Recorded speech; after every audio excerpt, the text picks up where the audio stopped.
just started over again. Cut. 2. I will take a 5 on 11. Yeah, even though I'm not even coming close to hitting driver. I'm probably hitting like a hybrid or 4-iron. That incline, man, that second shot. Doug, it's the green. You want to hold that green?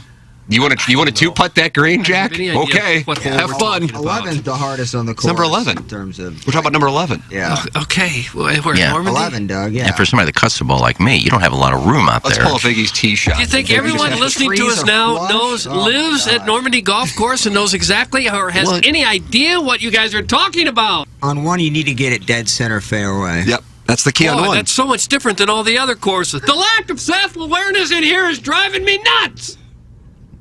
We got the Blues now in 4th place, threatening to not make the playoffs, and I'm supposed to worry about what shot to hit on the number 10 hole at Normandy? I'm not! Oh, and here's a tip. Try to hit it straight. Really?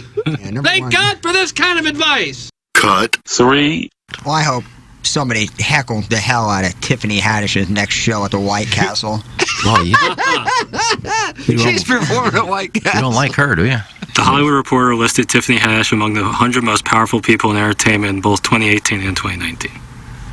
No, she has been. This is 2022. It's pre-COVID. She's got a lot of explaining to do now for dramatic fall in the White Castle. Where is she in 2022? You can't make that comment if you're not in the top 100 in 2022. Guys, we need a poll on the Twitter tweets to see who has heard of Tiffany Horseradish, because I know I haven't. That's from Hammerin' Hank. Tiffany Horseradish is a great name. I had to look her up to see who. I had to look her up and see as well. Cut. I'll leave it at the 4. FYI, parallel polyamory is different from the don't ask, don't tell policy that's sometimes practiced in open relationships. You says, in parallel polyamory arrangements, all partners are aware of the other partner's existence. They just have no desire to meet or hear about each other. Okay? You understand the difference there between that and the kitchen? Not really. I've kind of tuned some of it out at this point. I can't take any more of this! Who's your Montaur? I don't know. Who's the Centaur? Who's getting cucked? I don't know. And we got to get through a list of 9 of these, and we're only 3 deep at the moment. 4. I can't take a lot more. And now, there's going to be some kind of quiz about this when it's over? Yeah. I'm getting confused. I can't follow any of it. I haven't listened in like 5 minutes. I'm locked in. What do you got, Plowhawk? When my mom does simple things like washing my hair or washing my body, it makes me feel comforted. Cut. 5. When they see me get into a 04 CRV, I'm not buying the 2022, Hemi pickup truck with, a lift kit. That kind of shows that you're already well below the curve in the penis size. Oh, really? Yeah. Is that right? Mm-hmm. So somebody with a new pickup truck is likely to be he's 4 probably inches. getting cucked. Oh my God. So if you're driving a pickup truck, you're getting cucked. Not all pickup trucks. But 98%. The brand new ones with no mud have never used the back end for any hauling of any kind. Never pulled a stump out of the ground. You basically spent $60,000 because you know your penis is small. Oh. You ever do what I do? Where's my oven mitt again? You ever do what I do? I find myself like if I'm at a stoplight and there's like a 60, 65-year-old gentleman next to me or a 50-year-old gentleman next to you in a vet or something, you just kind of look over and say, sorry for the small penis, buddy. Oh, yeah. I don't buy that. Those are the guys that can afford the Corvette. They're just making up for, now, they're making up for their lack of size by buying cars and like me, ladies, they're making up for the small penis. Cut. 6. I've got a Blues heavy lineup in my fantasy hockey. I've been in first place most of the year. No. Last 4 weeks, I lost 3 of them, and I finished in second place in the regular season.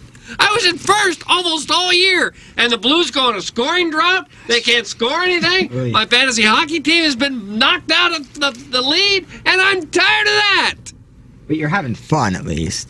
Well, I was when I was winning. Why don't you get drafting with your heart? I lost 3 of the last 4. Sounds like you're about to smack the lead. I had like a 3-game lead. And those were the cuts of the week. I'm Tim McKernan here with Action Jackson talking to you about Mark Hanna. TMA listeners have a lot to think through financially, whether it be saving up for their child's education or planning for their own retirement and everything in between. Whether you're like me and just getting started with your financial planning or you're already retired, call Mark Hanna. It all starts with a 15-minute phone call to discuss your needs and design the right strategy for you and your future. Visit evergreenstl.com or give Mark a call at 314-889-0503 today. Mark Hanna offers securities through Equitable Advisors and insurance and annuity products through Equitable Network, LLC. If you're sick of having slow internet that doesn't reach every nook and cranny of your house, I'm here to introduce Whisper, the rural internet provider with no hidden fees, no contracts, and high speeds, all for a low cost. Whisper offers first-class customer service that'll help you set up and answer any questions along the way. And Whisper is offering free installation now till the end of October. Call Whisper at 800-765-7772 to learn more and use promo code TMA to get free installation. That's 800-765-7772 with promo code TMA. Live from the Michelob Ultra Studios, KPNT-FM HD2, Collinsville, St. Louis. This is TMA All Day. Rise and shine, St. Louis. It's the morning after on KPNT-FM HD2, Collinsville, St. Louis. At the morning after STL on YouTube and on TMASTL.com with Tim McKernan, Doug Vaughn, Iggy Strode, The Plowboy, and Action Jackson. 7:07 in St. Louis. You are listening to TMA from the Michelob Ultra Studios. Welcome, friends, to the Munganess St. Louis Acura Alton Toyota 7 o'clock hour. Timothy, Michael McKernan, Douglas Sullivan, Vaughn, Kenneth Iggy Strode, the Plowhawk, Action Jackson with you on a program that wants you to get involved today in particular because we are a week from All Hallows Eve and things are going to start to get spooky here on TMA. You guys going to dress up? Anyone got a costume? Yeah, my boys make me dress up, so whatever they want me to dress up as, I will do. No decision yet on that? I am Ward Cleaver. Oh, is that right? Yeah. Okay. Hugh Beaumont. They even know what that is? Oh, yeah. A Ward Cleaver? Sure, absolutely. Yeah, I believe it to be very popular with 6-year-olds. I was thinking just the other day that I think the most romantic thing I ever heard was Wally Cleaver when he went on his blind date. I mean, if you want to know how to get to a girl's heart, and Wally Cleaver gave the lesson. He went on a blind date, and his mother told him, now, Wally, when you see the girl, it's very important that you compliment her right away. And so Wally, when he met the girl, looked her right in the eye and said, gee, you don't sweat much for a fat girl. See? Can't teach that. Yeah, if that doesn't win a girl over, I don't know what would. You know, the dirtiest... Online, he calls himself a Latino man 559. The dirtiest thing I ever said on that show, which you probably wouldn't get through the censors today, is, Ward, don't you think you're a little hard on the beaver last night? Who said that? June? This 53-year-old is bringing candy. Gosh, I didn't think we'd take it that way. Good morning. I'm going to be Tim for Halloween. That's from the Veiled Prophet. Oh, stop it. It's not an easy cop. Most people can't pull it off just from a physical stature standpoint. You have to be, amputated. Most people. Would that be your tibia or your fibula? I guess you could cut both of them. Yeah. That was a bit, by the way. Sketch? No, a bit. It's too short to be a sketch. Your little joke was a bit? A little bit, yeah. Okay.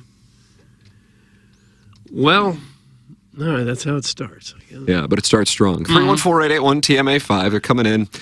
Pitch out, nothing doing. That's from the bastard James Hahn. Swing and a miss, Ken. That's from Maxwell Hung. If Doug gets too spooked, tell him he can take his shirt off, and I will hold him.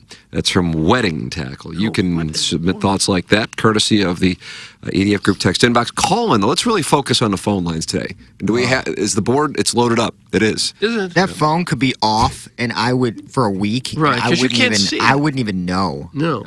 636-9004 TMA, and of course, email in for our Design Air Heating and Cooling email of the day. Speaking of All Hallows Eve, Doug, Design Air, boy, you better get that furnace tuned up here super fast, Jack, because for All Hallows Eve next week, the day after, I guess. Is that All Saints Day or All Souls Day? All Saints Day. All Saints Day. All Holes Day. It's not All Holes Day. It's All Saints Day. Today, Friday, high 82. Let's just go out there and see how far we can hit the golf ball. And then on Wednesday, high of 43. Hello? Oh. Vivian? Low of 29. On Thursday. Oh. Get the furnace No tuned way. up with Seth Goldcamp. It's time. The hell? It's time now. DesignAirService.com. Click book now. And then the next thing you know is Seth or one of his technicians is going to be out there. Oh, your furnace is tuned up now. Thank you. See you next October. See you next November. No, leave the R off? Okay. It's Design Air Heating and Cooling, the official HVAC provider of TMA and the Tim McKernan Show podcast. Jackson, how do you feel about a QFTA today? I'm locked in. Are you locked in? Yep. I don't think I have anything after 11, and that is a very special treat. Take the day off. What's that? Take the day off. What do you mean? Maybe you got nothing to do. Take the day off. Well, I mean, I'm here. Yeah, but if you have nothing to do, why are you here? Oh, my word. I think he means after the shows. Right. At 11 after the shows. After I entertain the millions on Balloon Party. Well, that's what I meant. Go home at 11. Enjoy your day. Well, I also have a responsibility to do the podcast. Oh, okay. There you go. So there's that, Doug. It's been tended Okay. to. Send your emails in. I'd really like an erotic story. We had a rush of them. Did you say we had a glut in August?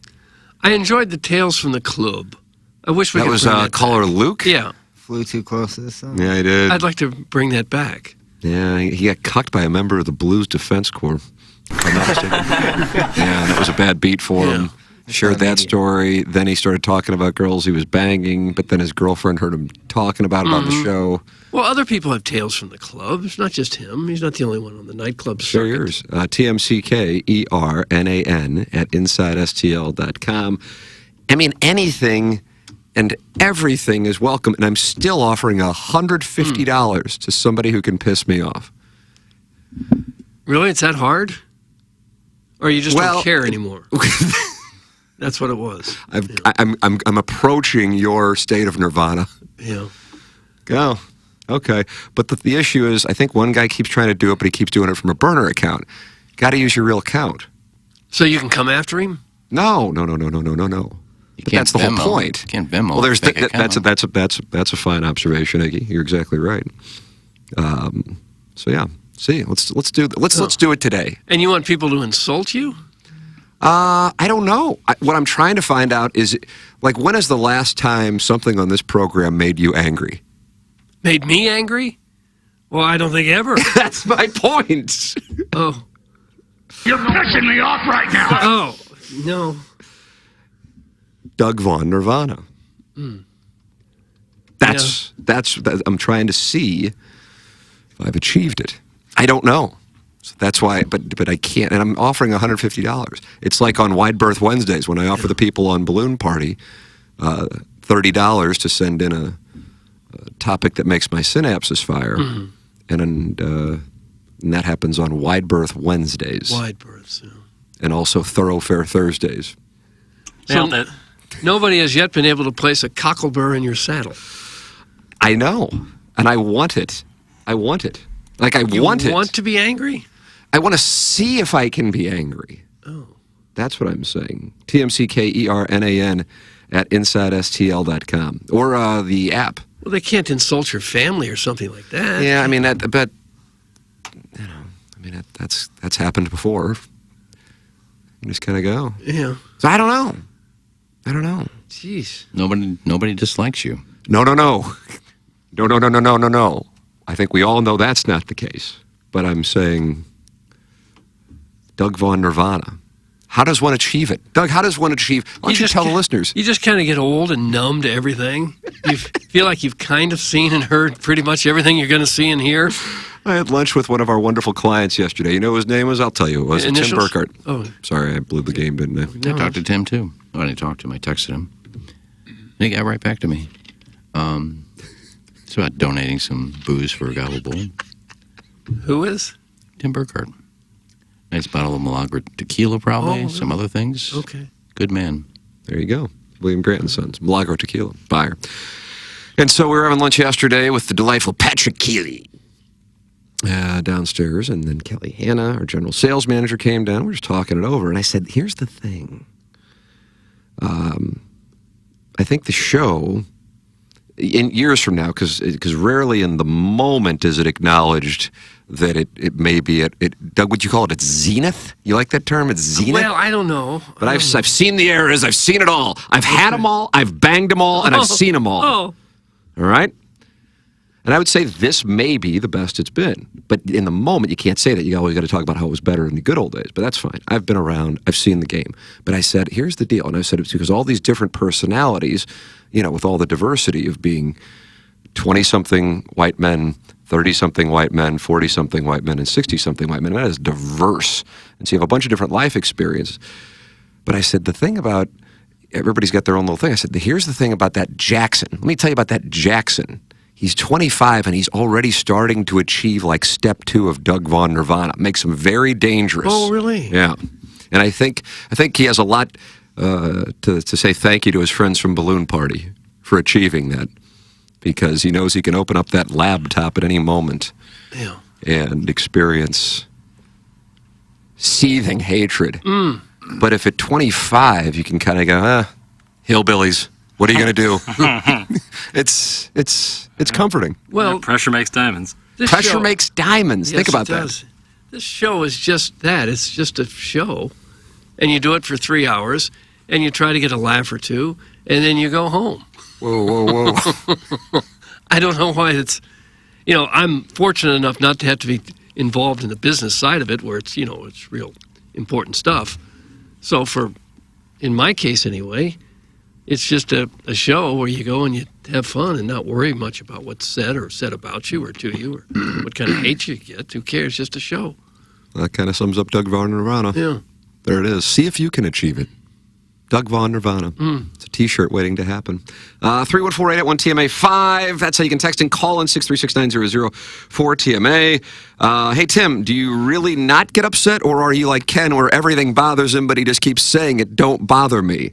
Ooh, and it said it don't bother me. I say it doesn't. That's from Chasey Woodson. I make diamonds on Doug's prostate. What does that mean? I make diamonds on Doug's prostate. Dude, it's awesome. Hey, Tim, I know you were going to tell a story, but I also talked to Tim Burkhardt, so let me tell my story first. That's from Hey Man, He-Man. Yeah, well, if you heard the story, it was me giving praise to a great sponsor. That's what I was doing, so apologize for that. Hey Man, He-Man, your apology. You can call in. Board's full, but we'll make way for you. 636-900-4TMA. Or, of course... That's how. See, Jackson had an upper hand, though. What was the upper hand, Plowhawk? He listened to the show when he was a kid, and he heard us talk about how miserable the listeners are. So I feel like he joined this program with maybe that in the back of his head, and I think he just has a good head on his shoulder. He kind of knows how to brush it off. Yeah. I think the most important thing to always keep your mind on is that sometimes what you're hearing is the very vocal minority as opposed to the silent majority. Yeah, but I like going Doug after Richard him. Nixon. Yeah. So you kind of got to take that. Be like, there's one person's like really upset about this, but there's like probably thousands of other people that don't give a damn. So why would I focus on the one person? It's like people think that the only people listening to the show are the people on the fan page. Who cares what they say? That's like 1% of the listening audience are on the fan page. Yeah. Fan page is so fun. It's just a show. That's all it is. It's just a few laughs. Laughs and scratches? You like that? You like that? Laughs and scratches? Mm-hmm. Dougie, do you secretly leave the show and kind of get disappointed? Like, man, I left that hot take on the table. No, it's kind of like guys who've had real traumatic experiences, war experiences. You just forget it, try to erase it from your mind. That couldn't possibly have happened. I couldn't have said those things. That's not me. You walk out, the sun hits you, like haven't seen daylight. It feels like it. We do share this in common. Yeah. We forget what we talk about for the 3 hours. Oh, yeah. Because oftentimes, in particular now, with sales meetings or meeting with people and the staff individually, I guess clients as well, something will come up from the show earlier in the day, and then I'll look at them, and I go, I'm sorry, I don't know what you're talking about. Oh, look who's here. Ours is the type of show where friends feel they can drop in at any time. I knew it. I'm sorry, Doug. Are we interrupting? I thought you guys needed some coffee. I didn't want to come in during a segment. That's why I asked you on a break.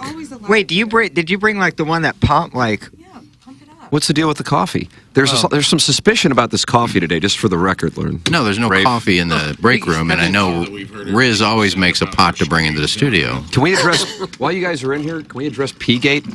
Yes. I took the end of it. I apologize. Yeah, we're on, but it inbox? doesn't really I matter. don't know if you want to see this. It can get a little rough in here. You guys have a text inbox? Yes. They actually. How is it? Here, take a mic. Cesspool. I'm gonna go get some. I'm gonna go get some cream. Take the mic. Yeah, they hate us. in our text What in line. Was that a double the world is entendre? happening? Was that a double Talking entendre? about before we just Doug Von Nirvana. He doesn't care about anything. Yeah, he doesn't care about anything. Yeah, I kind of got old and numb and really. I'm at your Nothing. level now. Yeah, 30. nothing. It's like half of offends Nirvana's me. I can't- catalog. Nothing embarrasses me You're anymore. my spirit guide. Just whatever. Yeah, let him be your spirit guide. So P-Gate, Rafe, Let's talk about it. learn. Am I not on? Oh, yeah, my headphones are Yeah, messed you're up. good, There though. was no light on. I don't know. I never know what. Oh, really? On this thing? Well, it's I a little hope there is. janitorial closet, as you know. Right next to the bathroom. That's right. It smells good in here. I think that's Doug's musk. Oh, it's like a Victor Mature type musk. I know it's a Car Noir when I smell it. There were puddles of urine by the toilet. Lauren's going into the text I inbox. see my name. I'm listening to you. You observed puddles of urine by the toilet. What are you doing in there anyway? I thought that was like. Women are allowed to go. No, in I the know that. bathroom This wasn't a to turn it. statement. This wasn't a statement. I'm just surprised because it can be a vile place in there. It is. I have to. Plowhawk had an unfortunate incident with Casey, your next door neighbor. I had to lift up my bell bottoms because there was so much urine on the ground. Oh. I did not want my beautiful bell bottoms, Doug, to get sogged by some rando's urine puddle. Oh, rando. Clip that off. And There Rafe it is is making now. himself at home. There it is. No, That's what it sounds like when you guys are finishing in there. we heard that you guys thought it was Rafe. Well, we hear Rafe go in. You have a hear great it. stream. Yeah, I have a very strong- wide urethra. I get it done. But Oh, don't say urethra. It's almost like there's little pebbles in it. You almost can just hear it. Everybody in this whole building has kidney stones. Is that the issue? you But think? here's the thing. I sit backwards on the toilet like a cool substitute teacher. Nice. Reverse cowgirl? Yes, so it's not me. Sick. I go all the way down. And he texted me, unwarranted. There he is. He said, I sit down when I pee, so it's not me. Out of nowhere. I was like home on an afternoon, and I wasn't even taught. I'm not even the one who started this. It was, I think Riz is the one. I don't appreciate the allegations towards me, by the way. We don't appreciate the allegations towards us. We've never. You know I what? didn't pick I've a never seen Doug specific angrier member. than he is Yeah. right now. Look at him. Yeah. I didn't. Respected journalist, Doug. Here's the thing. I went to Jody's Sure. office and checked the tapes. Uh-huh. All right? Yep. There was no one. That was the only reason any aspersions were cast on this crew. Thank Okay? you. There Yeah. was no one made the corner. Someone between Riz and Moon went in, and they are the perpetrator. And we saw no one make the corner, and the rest of Radio Row around the hallway, which means they came from this end of the building. No. That was the No. only reason. Gosh. That could not. Maybe it's not you guys. Maybe it's somebody down the hall. Maybe someone's walking all the way around. You think Randy Carricker could be running an end around? Dude, it could be. be. Oh, Very wow, well that's a could be. wide route. Somebody, Yeah, yeah, it somebody's is. running the hook A lot and of time ladder in all the the way pocket. around. Anyway, I gotta go, but I'm Oh, you sorry. do? Okay, sorry to bother you. Nice day. I'm sorry you're offended, Doug. I'm not offended by anything. What's the hat say? I'm an elder emo. Elder emo. Respect your elder emo. Stop accusing. Stop accusing me. Ladies and gentlemen, Rafe learned from the Riz Show, dropping by with Iggy's coffee. Now Iggy doesn't have to get up and leave in the middle of the segments for coffee. It's right here in front of you. Well, there's no coffee in there to get. Well, they just poured you a cup. Yeah, didn't it's empty now. There's no coffee in the break room, and I know that Riz always makes a pot in the morning and brings it into the studio. He never leaves the studio. So I asked Leonard if he had any coffee in there. She goes, yeah, come get it. And I said, are you on a break? And she just walked in with it. they? No? Okay. Quit All right. tiptoeing around, Rafe. You know who it is. That's from KG and O-Town. Yeah, well, he doesn't know who you are, so... Oh, you didn't need to insult him. Have we confirmed it isn't Learn making puddles? Some girls hover. Maybe she's just missing the turlet herself. Oh. Also, I 100% believe Iggy sits to pee. He thinks/knows Learn sits her bare ass on that seat. It turns him on to sit there, too. That's from Beer Cats. And Doug, as you know, he won the Milagro Tequila Listener of the Month in January. We voted in the Jamaican Papal Conclave. Mm-hmm. He sure There's also did. guys' butts on there, too, I'm sure. Gosh. Golly. Makes no sense. Golly. Glad she was not here for that text. No, she I can't believe someone barged in our studio and said the word urethra. It's a good word, though, isn't it? It's not a bad word. It kind of just shows the respect level. Like, we wouldn't just, barge in and go, hey, Riz, you don't mind pouring. Talking about your bodily functions. Yeah, I agree with that, Plowhawk. But you know what? It's the right read on their part. Come on at any time, Doug. Ours is the type of show where friends feel they can drop in at any time. But it does sound like you're opening up, a coat closet. You know what I mean? But Well, Riz has said that there's only 2 people that are allowed to barge into a studio during a show. And You're one of them, right? Me and Tim are the only 2. When was this said? It was an announcement. It's a staff email. Was it the honeymoon period of us at Hubbard? No, last time I was on a show. It's over now, ever since your text to Tommy on Sunday it night. started with Fartgate, or Poopgate, I guess. Shrimpgate. Last time I was on the show, he said, yeah, come in anytime. I said, I'm not just going to barge in while you're doing a show. He goes, yeah, there's 2 people. Riz has been in here? No, I was on his show. Oh. And he said, there's 2 people that can come in here during a show. We don't care. It's you and Tim. Man, I kind of feel Congratulations. Congratulations. I feel real You think every excited. show does that? They give a list of people who can barge in? Do we have a list? We have. I kind of feel like ours is the type of show where friends feel they can drop in at any time. So I would welcome anybody, actually. Yeah, I mean, Casey's come in before. Learn. Carrie Davis. Moon. Carrie Davison. Davis. Can I come in? They don't even knock. Rafe. So we've had people come in. Yeah. We have the same policy on Balloon Party. Yeah, come on in. The water's warm is essentially what we say. Okay. Oh, Lauren was like, what were you going to talk about? We all kind of looked at each other. Nothing really. That's the thing. Yeah. The audience got to see it or hear it play out live. We talk and have no idea 1 moment later what the hell it was that we were talking about. No. Doug, Tony Courtney's in the YouTube chat right now. What's he saying? And he said a wide urethra would actually cause you to spray while you pee, which would cause urine on the ground. Urine on the ground isn't usually someone peeing directly on the ground. It's a messy stream. That's from Tony Courtney. So he's possibly implicated himself. Oh. You guys have urethras? Clip that off. Yes. Yeah. Mm-hmm. I don't know what it is. That's inside. Hole. That's a pee hole. Jackson said hole. That's what it is. It's an orifice. Mm-hmm. Does a straw have 2 holes or 1 hole? Think about it. Wow. Wow. One hole. I think it has 2 because you could clog one of them up. Wow. Nice, Doug. Well, then the other one wouldn't work. But it's, you'd still have a hole. Clip that off. Yes, it would. You I just don't put know. stuff I in the think hole. we need to get more in depth. Doug, how do you clog that hole? Well, if you just pinched the top of the hole, you'd still have a hole at the other end that was wide open. Yeah, Jackie. Yeah, There's somebody who's hole free. Mm-hmm. Yeah, it didn't have any. Right, bad beat. Very bad beat. I wasn't around for old Jackie. I have no hole. Yeah, you weren't around. Wow, she predated you? Yeah, and I'm Man, coming that's- up on my 10-year. Wow, I know we March. did the, what was it, the Inside STL. Doug, was that the 4th anniversary party at Pepper Lounge? How many? Colby Rasmus, Ryan Franklin, Brendan Ryan, Joe Thurston were all in attendance, along with the delightful Jessie Jane. Iggy, you know her from Pirates. And Jackie was in attendance. I think it was the only event she ever attended. And she was very fond of that producer Joe. But then she felt producer Joe spurned her advances, so she called into Charlie Tuna's show to cast aspersions. Didn't like him. Yeah. And then Charlie Tuna didn't know who he was. Get Do we have that screwed. clip? Do we have that clip by chance? Jackie and Charlie Tuna? What a wonderful call. Mm-hmm. And then she had a thing for Sam Bradford, as we all did. Yeah, she did. She sure did. Whatever happened to him? I like Sam Bradford. He's kind of hot. Yeah. There you go. Bradford's beard, it doesn't do it for me. He's still doing, he was an analyst for a while, wasn't he? Sam Bradford was? I never heard him. Really? I thought he was for a year. God, Really? Talk about milk toast. Yeah, that kind of surprises me. Let me look it up here. What's he going to go? Man, I wish they would have chucked it down. He was very mellow and very laid back. That's him getting him confused with Trent Green, probably. Boy, he's only 35 years old.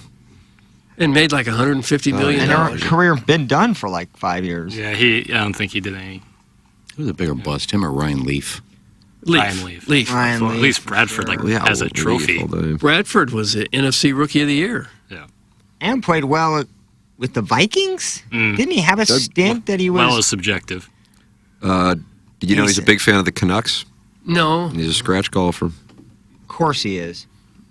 Got nothing else to do. Yeah, millions of dollars with ample time on your hands. You better be good at something. Wasn't he like the last of the first-round picks who got Yeah. big Was the time last. paid, then He they was changed the the last, rules? He was the last one. He's still living in Oklahoma.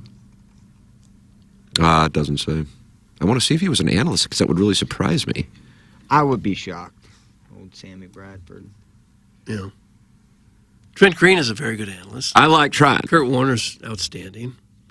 Both those guys were big personalities, talked well, very articulate, outgoing. Bradford was just a different kind of guy, just kind of quiet and reserved. Good morning. Sam Bradford is the living embodiment of missionary with the lights off. That comes from sex. Oh, gosh. Do you know who the starting quarterback was for the Rams' first game when they were here? Chris Miller? Correct. Yeah, and the Rammies got off to, was it a 4-1 start? Something like that. Played beat the the Niners Packers. at Busch Stadium, and Yeah. Todd Kenshin started punching the goalpost. Yep. And it was all kind of downhill from there. Yep, same old sorry-ass Rams. What Ken Norton said. Jr. Yep. got a pick and a touchdown, punched the goalpost as well. That was a great atmosphere, though, at Outdoor Busch. It Busch was. too. Yeah, much better than the Dome. Whoa. Were you at the Memphis game? Yeah. Yeah. Tim, I'm still laughing at Arbor Day's no-kill moron shelter. Also, your hat-free bald melon looks fetching today. Doug, that's from Fetching? the Austin Ass Hanky. I'm a big Sam Bradford fan. That comes from Mr. Licks. Okay. Jackson, you're communicating with Todd Reesing? He just asked if Killers of the Flower Moon is good. I saw your text saying it's a masterpiece, and I was like, ooh, I wonder what Jackson's talking about. Yeah, Killers of the I Flower thought you were sideways with Todd Reesing. It's good to see you guys bonding. Yeah, I mean, he's a beaker, but I'll let it slide. So you went to see Killers of the Flower Moon, and it is good on goodorbad.com? Absolutely. Wow, dog. 3 hours and 10 minutes? Is that what it is? 3.5. 3.5 hours. Yeah. Yep. So, I mean, you're in there for almost 4 hours with previews, but... Can that guy do a movie less than 2 hours? Yeah, but, you know, when the greatest living filmmaker says, I want to make a movie, you kind of just let him cook. This has got to be De Niro's last film, right? Probably up there with one of his last, but he was outstanding. I'm sure he is. It just seems like, man, he has run the gambit in Hollywood for the last 40 years. Yeah, 50. 50 years, yeah. Did he have to kick anybody like an 80-year-old man? That was No. one of the funniest scenes, though. No, different, a little different than The Irishman. But no, I mean, if you can handle that length of film, I would certainly suggest it. I've heard it's fantastic.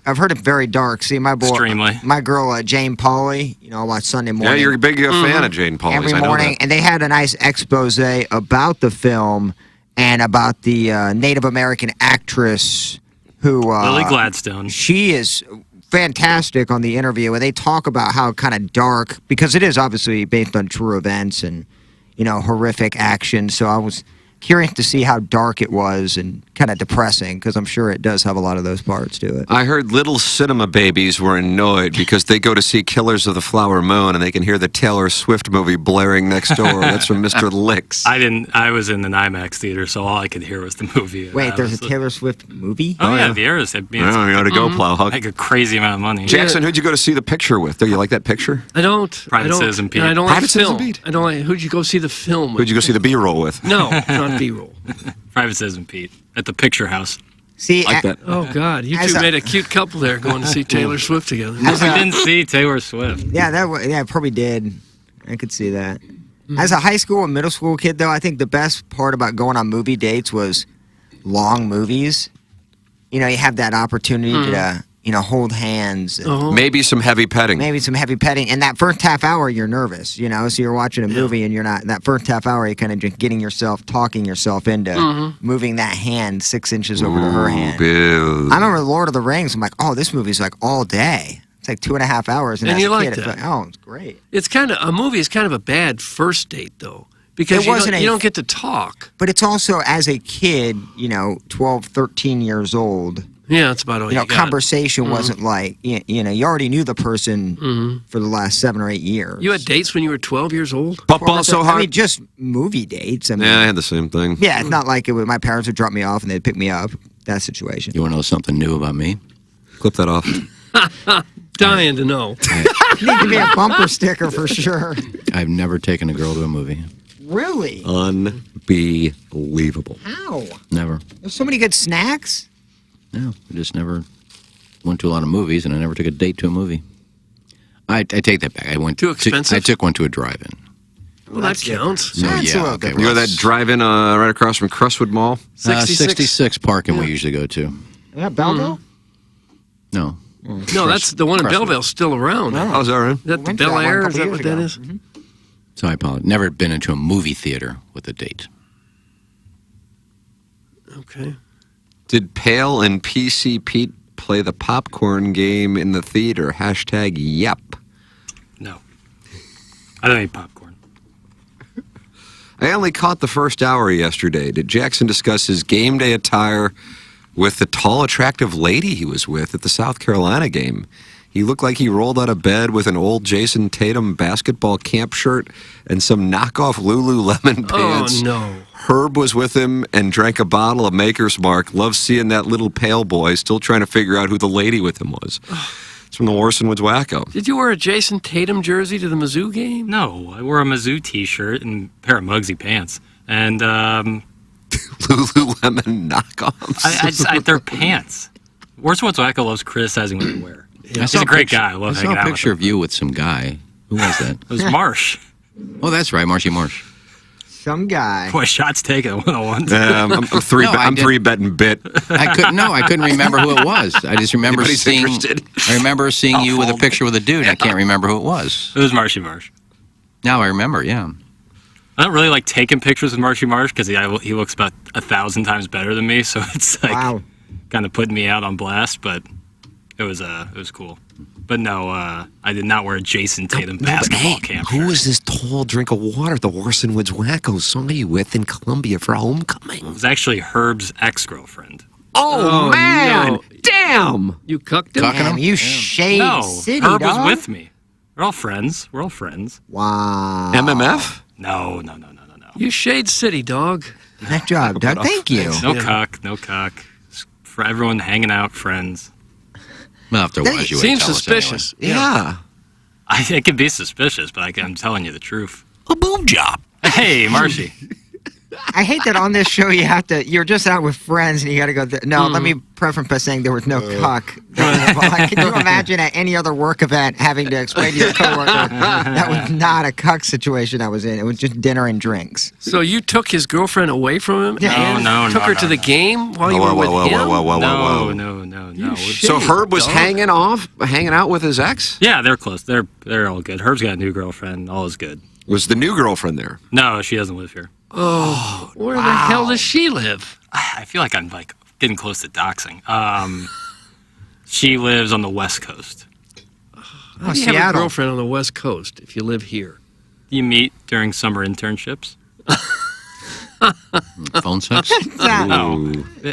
FaceTime sex? I don't know about my friends' Jackson personal started sex lives. This is how Jackson starts. So when he gets frustrated with the balloon party text inbox. Well, it's one thing if it's like me, but Herb doesn't deserve this. That question He's good about people. are they sexting is so good. Yeah, Herb's got because, it coming. How Jackson. I could never go to my buddies and go, hey, man, you got to read these sex messages I've been sending my girl. A long-distance girlfriend, that would be hard to pull off, wouldn't it? They will be together soon. They're going to be in the same city soon. Okay. Ooh. So it's temporary. They're good people. Well, we'll be the judge of that. I agree with that. I mean, we've never met him or anything, but You met Herb. He's won multiple wing eating contests, and he wore that's 3 right. shades of brown. Yeah, okay, that's Herb. Orson Woods Wacko says she was a very pretty lady. Yeah. Wow. And Jackson paraded her right in front of her former boyfriend. Tall drink of water, Seems too, rude. huh? With Yeah. a Tatum Drink of water. jersey on and all that? I wasn't wearing a Tatum. It's like I'm an NBA player. I can have your women.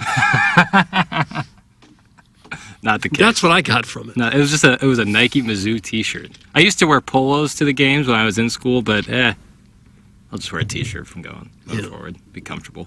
Okay. Not like a polo's uncomfortable, but Well, you're going to have to dress up for the coming games, as cold as it looks like it's going to get. yeah, I actually prefer that. I prefer a hoodie. Tiger. You do? You want to be cold at a football game? No, I don't want to be hot though. That's for sure. Go Tigers and beat Gators and go fight, win. Tigers. I would rather be hot, but I don't want to sit on and stare into the sun like you have to. Yeah. what is that, the east side? Yeah, if you're on the east side of Faroe Field. You look right That's a rough deal. That's where I was. Yeah. It's like at Busch Stadium if you're on the third baseline during a day game. Or a right field at night game. It sets right in your face. Yeah, that's Oh, right. is that right? Really? Mm-hmm. Yeah, I guess that makes sense. Oh, yeah. Yeah, I've suffered through that a few times. Oh, how I have suffered. Could YouTube get any more? Doug, I just got to read what's in the prompter. All right, that's all you can do. Could you be? Oh, you be. I thought it was YouTube. You be any more creepy? We can see you adjusting your erection on YouTube. That's from the Table Rock Lake Monster. Somebody's adjusting an erection? Who are you talking about? I'll be honest with the audience right now. I'm not erect. Well, my arms have been up here the whole time, but I'm the one they Doug, are you adjusting your erection? I'm just as flaccid as a day is long. I'm the one they call creep, so I don't... Will I hawk you hard, bro? No, especially not for these losers. Oh! Just cuck the audience. Yeah, well, they deserve it. Hey, Pale, bring your friends over to my house tonight so I can fist them for my wife's birthday dessert come on. while she bakes you inside out. I'll string you boys up and whore you out on the streets of East St. Louis, you pigs. That's from the recovering alcoholic. What's messed up is he's such a nice man, and I can't imagine if someone were to peer over his shoulder and see the text he's sending. I think he's drunk right now. They'd send the cops right towards him. Yeah. Hey, Pale. So you're getting pegged and Herb is going to be tied up? And we have to willingly go over there? Yeah, you do. Seems like I have good control of the situation. I'll just not go. Not much, no. And who's getting fisted? I guess Herb, Private Citizen Pete? But I get pegged right for dessert? Like a hell of a threesome. I mean, if I can get some food out of it, we can talk, I guess. No, you can't. I like free food. You had to go over to his house one night and his wife answers, "Hi, we're here for the pegging." See what she does. Doug, I'm here for Munganess St. Louis Acura and Alton Toyota. My name is Tim McKernan, and I'm a happy client of Munganess St. Louis Acura and Alton Toyota. As a matter of fact, I believe everybody on this dais is. They are the official automotive provider of TMA, Tim McKernan Show podcast, and send your emails in, QFTA, Tim McKernan at InsideSTL.com, and the presenting sponsor of Balloon Party on 101 ESPN. Go to stlouisacura.com, go to altontoyota.com. It's Munganess Burkhardt. Alton Toyota now. How about that? Look at you, Jamie Burkhardt. I just saw a little ad they posted. They have more than 130 brand new Acuras on the lot. Oh, is that right? Mm-hmm. A full lot full of cars. How do you do? If you're looking for a new car or a pre-owned car, go to stlouisacura.com or altontoyota.com, and if you need to get your car serviced, do the same thing. And look, there's a secret number for our audience. 314-252-0029. That's 314-252-0029.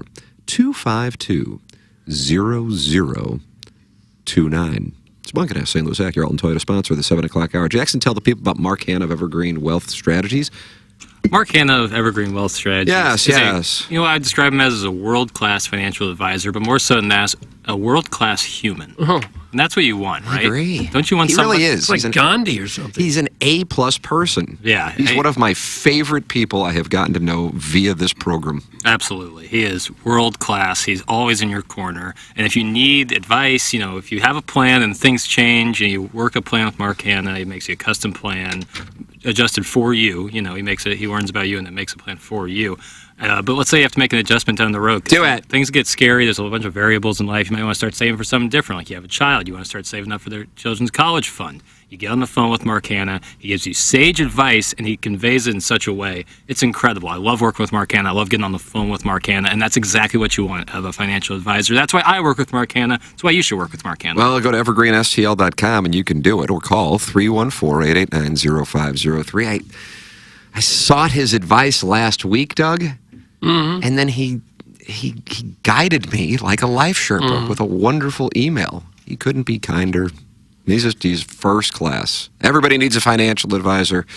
And Mark will say it himself, said, even if you don't go with me, make sure you get someone. It's so important. So important. Mark Hanna, Evergreen Wealth Strategies, 314-889-0503, or go online at evergreenstl.com. Don't forget, November 11th at St. Gabriel, it's the TMA Trivia Night.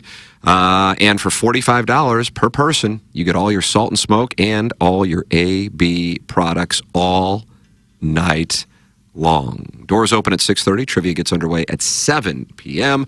Tickets are $45 a person. If you want to book a whole table, you can do so. Tables seat up to 8 people. And it's at St. Gabriel's with a portion of the proceeds from the evening going to St. Gabriel, the Archangel Grade School. Go to sign up. Book your tickets, tables, nurse, TMASTL.com, TMASTL.com. And while you're there, sign up to be the TMA Listener of the Month. Brought to you by Milagro Tequila. Welcome to a brighter side of tequila with Milagro. And while you're there, think about it. That's actually what I was about to say. Okay. Doug, Paul Finebaum's program yesterday, they're not happy. Mary Jo from Missouri called in. Oh, no. Hello, Mary Jo. Hi, Paul. I want you to start seeing Coach Eli Drinkwitz as a young Coach Nick Saban. Oh. He's doing some of the same things, Paul, and he's succeeding. And we have 100% trust in our Coach Drink. And I just think we're doing great, and we're all excited. And Saturday was a Chamber of Commerce Day in Como. Mary Jo, thank you very much. Really nice of you to join us. Eli Drinkwitz, the young Nick Saban. Terry is in Arkansas. Yeah, I don't know what that woman from Missouri's smoking. She thinks that about him because they're going to be thinking different when the Razorbacks roll in there and pound the snot out of them later in the season because we're fixing to get it all going and we're going to win out and go to a bowl game. Boy, there's SEC football right there. Right there in a nutshell. I saw that clip. Thank you for including with phone with audio, Plowhawk Action Jackson all day. And I haven't watched Finebaum show. Sometimes when I'm working, I'll just have it on in the background, but I haven't watched it in a while. I guess I need to start. Are these real calls? Oh, I bet they are. Like, I wish we could get some of them. The young Nick Saban. 636-9004 TMA, Mary Jo, if you want to call in. Mm-hmm. I think he called him Drinkowitz, too.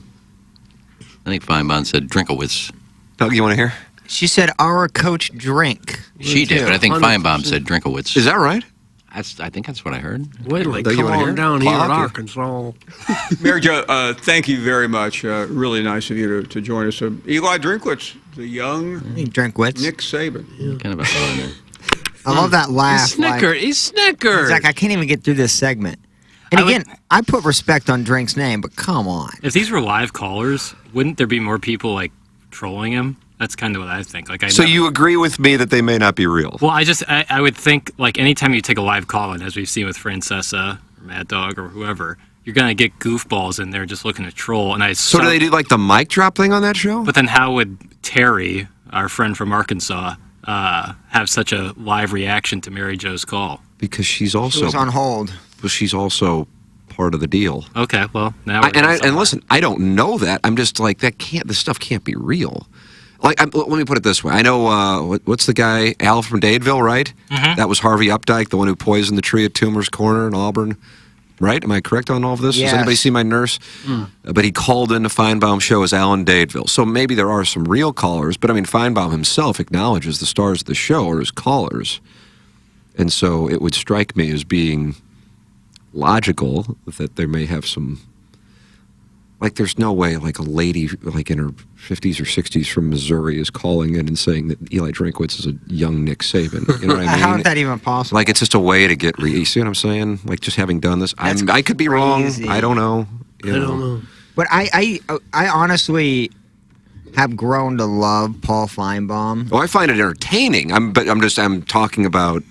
like the legitimacy of the calls. Yeah, because at first I didn't understand SEC football. As a kid, I watched Big Ten, so like, and I didn't have cable that much. So like, watching the fandom of SEC and watching Paul Finebaum, I was like, this is dumb, dude. He is a gold mine of entertainment, and he's pretty good.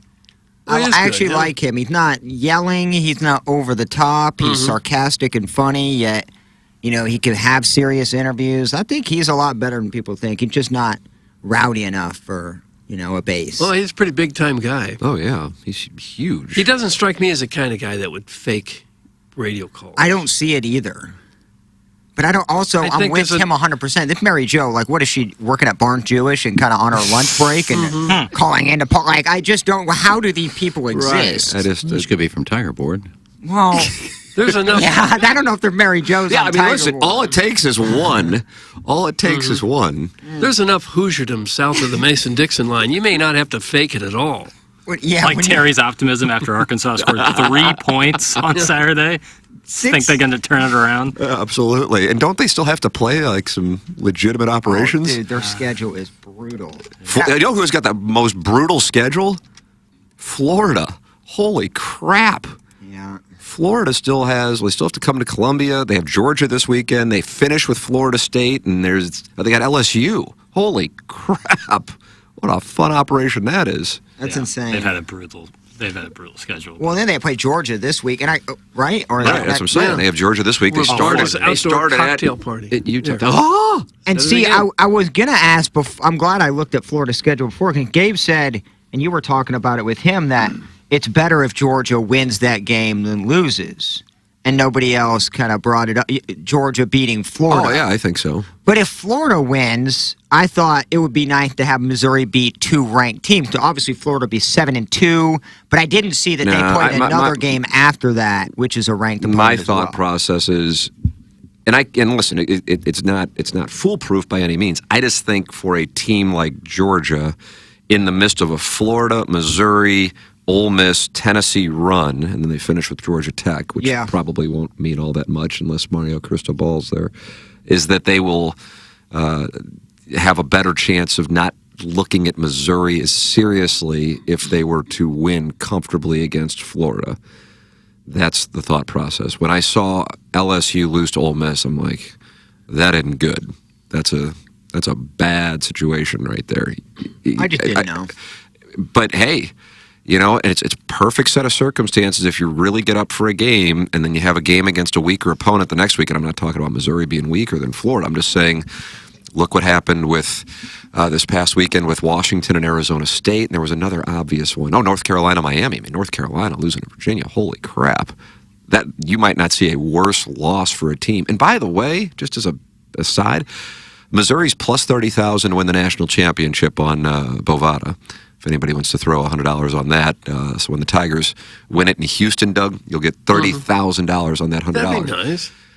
North Carolina is listed as plus 10,000, and I don't know how in the world North Carolina could possibly get into the college football playoff, even if they win the ACC with one loss, and that loss being to Virginia. I don't think Virginia is like the Vanderbilt of the ACC. That was even worse. That was terrible. The only thing that might have been worse would have been Arizona State beating Washington. Washington's chances of winning the national championship being higher than North Carolina's going into the week. Yeah, there's going to be a lot of teams at the end of the year that have one loss. Now, will they get in? I don't know, but North Carolina wouldn't be one of them. I just can't imagine with that loss. You can't lose to Virginia. No. You can't. I mean, that's not even in play. They really blew a golden opportunity. Not to say that they're one of the 4 best teams, but their schedule was super friendly, and they lose to Virginia. Holy crap. Larry Thornton, Doug, as you know, I'm a Larry Thornton lemming.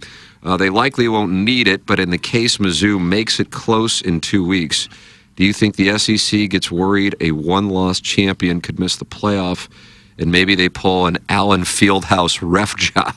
No. It's from the Larry Thornton, the great Larry Thornton. I wouldn't think so. I wonder if Michigan could face sanctions this year. That is a hell of a story. I don't know how many people are what you're talking about, the spine story. Yes. Yeah, that's a hell of a story. It really is shocking. And I don't know how many people in the audience you think are aware of that story. Maybe aware of it, but not the details of it. Yeah, 15% maybe. Okay, all right. Then I'm going to read the backstory on it. His name is Connor Stallions, Doug. You like that? Connor Stallions, St. Louis Stallions, the purple and gold of the St. Louis Stallions. Right, that never sounds like a porn star.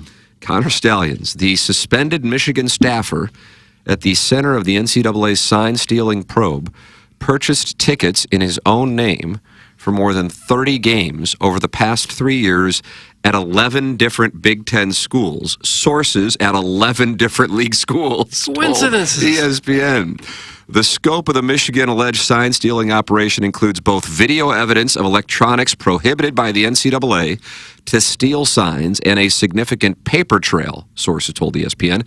Stallions forwarded the tickets he bought to at least 3 different people in different areas of the country, which hints at the breadth of the operation. The NCAA is expected to receive video evidence this week of illegal technology used in scouting tied to tickets purchased by Stallions. An opposing Big Ten school looked up in stadium surveillance video from a game earlier this year, and sources said the person in the seat of the ticket purchased by Stallions held his smartphone up and appeared to film the home team's sideline the entire game. Sources confirmed to ESPN that Stallions purchased tickets on both sides of the stadium, across from each bench, for Ohio State's game with Penn State on Saturday. Michigan plays both teams in upcoming weeks. According to sources, the tickets purchased by Stallions were not used Saturday. Stallions' name emerged publicly on Friday. He was suspended with pay by Michigan. None of the tickets the 11 schools told ESPN about involved Michigan as an opponent. The games involved either one or both of the teams that the Wolverines were playing later that season. Stallions has not responded to ESPN for comment.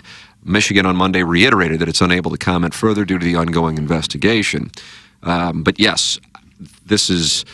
I don't feel like at the moment it's getting near the attention as the Belichick Spygate thing, but maybe with time it will. I mean, Michigan right now is the favorite to win the national championship, not Georgia. I think that's because Michigan's schedule is a hell of a lot easier the rest of the way than Georgia. Georgia still has Florida, as I mentioned, Florida, Missouri, Ole Miss, and Tennessee, and the SEC championship. Michigan has Ohio State.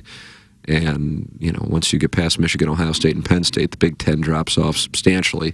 And that Big Ten West is the NL Central of college football. Those are two tough games, though, Ohio State and Penn State. I'm sorry? Michigan has to play Ohio State and Penn State? Oh, yeah, no, I understand. Yeah, those still... I'm aware. But Georgia has 5 games. Michigan has 2. So that's the reason for the mathematical difference as far as, even though they're ranked number 2...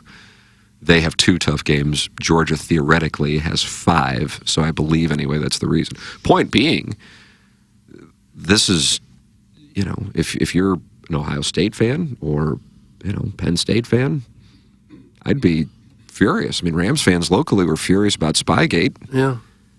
They ought to have to vacate all their wins this year, at least. They should. It's blatant cheating. What was Harbaugh? What did he sit out the first 4 games this year for? I think they recruited. Was it recruiting? During COVID, recruiting. It was during the dead period, the recruiting dead period. That doesn't bother me as much as sending people to stadiums to video their other coaches and their signals. I mean, seriously? This guy was a Marine, that is correct, and bragged about how good he is at gathering intelligence. That's correct. That was on his LinkedIn profile. That's from the 636. But they had to know about it. I mean, the coaching staff had to know. I'm sure this guy didn't do it just for his own good, just for his own interest. So I'm sure it involved the whole program. How can you do that? What was his title in Michigan? I don't know. He was part-time for a while, or volunteer, and then they just hired him full-time within the last year. But what was his job? Apparently to spy on other teams. To go to other stadiums, videotape coaches along the sideline, sending in signals to their players, you know, a series of hand signals, no doubt, and figuring out what those signals meant. But he's suspended with pay, so he's got to be suspended from some job. Oh, I'm sure it's full-time now with Michigan Athletic Department. So they hired him to go spy? Apparently. Pretty much. That can't be what they said. No, I'm sure they'd say something else. But I'm curious what his job was. If it had nothing to do with scouting or anything like that, then he had no business being there taking pictures. Well, yeah, you're just not allowed to. It's against the rules. I know that, but I'm wondering what they hired him for. Probably to do that. And who hired him? Look it up. Was it Harbaugh? We don't know either. Well, I thought maybe Doug knew. He was hired by the Michigan Athletic Department. Oh, I thought maybe it said it in the story what he did. He says, I'm not sure what you're talking about, Tim, but this is all I saw discussed on Twitter yesterday. I think it's getting a ton of attention. I would respectfully disagree versus how big of a story I think it is. I think it could end Michigan's season. And if I say the name Connor Stallions in like a current events quiz to sports fans, I would imagine maybe, as you said, 15% would know who I'm talking about. Sir, Reluctant Cuck, you may be familiar with it, and that would then apply that 15 out of 100 people would know about it. But I'm saying that for how big of a story it is, I don't think it's getting near the attention of, say, the Patriots and Spygate. And as details continue to emerge, and if the Big Ten does vacate those wins, you better believe it will. I mean, They should vacate every win they have. I mean, again, there's an investigation and there's a process, but from the initial reports, this is damning.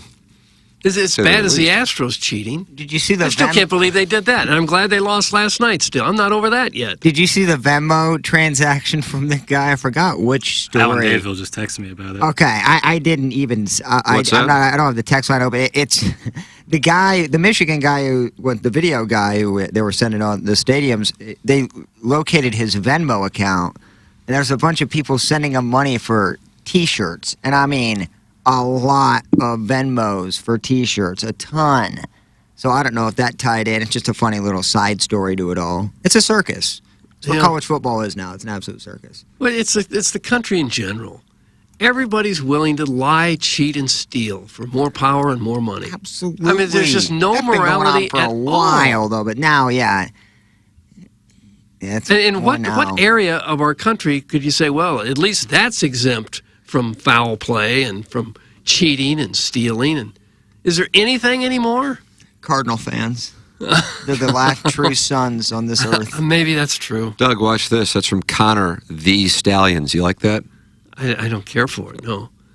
And I'm stunned Everyone's favorite cuck. that an Sending that in. entire football program would go along with this and think you're not going to get caught. You Or don't know that.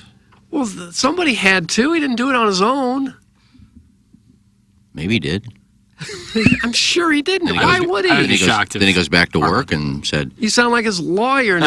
no, I It's like- give people the benefit of the doubt. You're Oh, sure. condemning the guy already. When Yes, because he spied on other teams. I am condemning him. Maybe he was doing it. He was filming cheerleaders. You don't know what he's doing on the sidelines. I think that may be just as That gets bad. him I out would of actually, that gets him out of trouble. No, he I becomes would a make creep, sure but to he say I was becomes a looking at the creep and then become coaches. a stealing signs.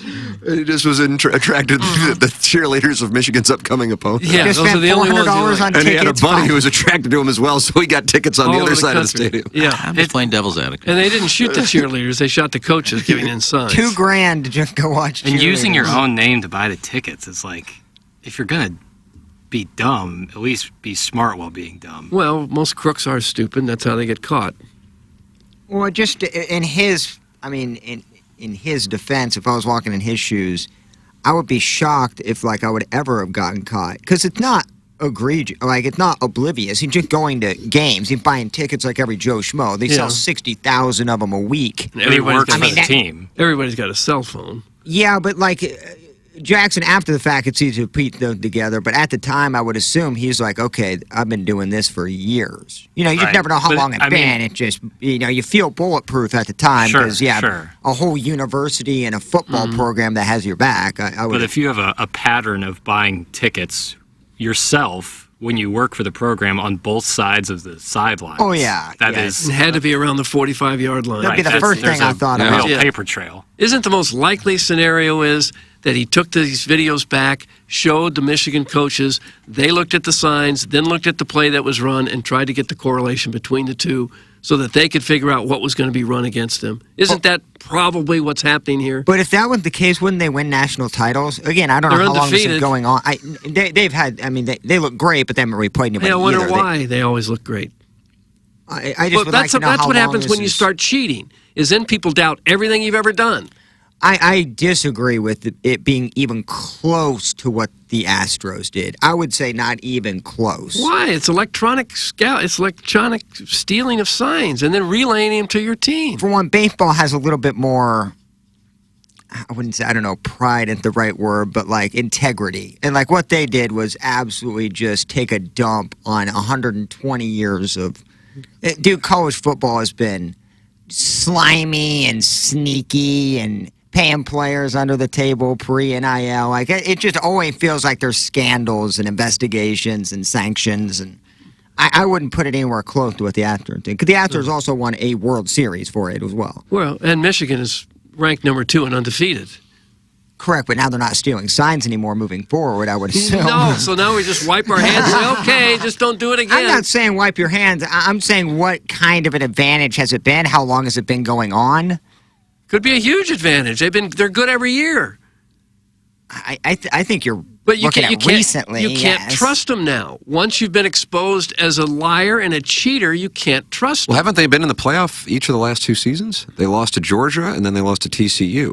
Yeah, but they also have 5 stars across the board, so it's not like this team that coming out of nowhere with just a bunch of Joe Schmoes winning. Pretty big. I get sign stealing is a huge deal. I didn't like it when the Patriots did it, but they had just as much evidence, Spygate, as this, and they didn't get any championships taken away. Well, they probably should have. I think this is more evidence, and the technology is greater in 2002, and that was regarding the Rams walkthrough in New Orleans. This is over the course of a number of years and 11 different stadiums and electronic technology with him and another person shooting the coaches of the opposing teams.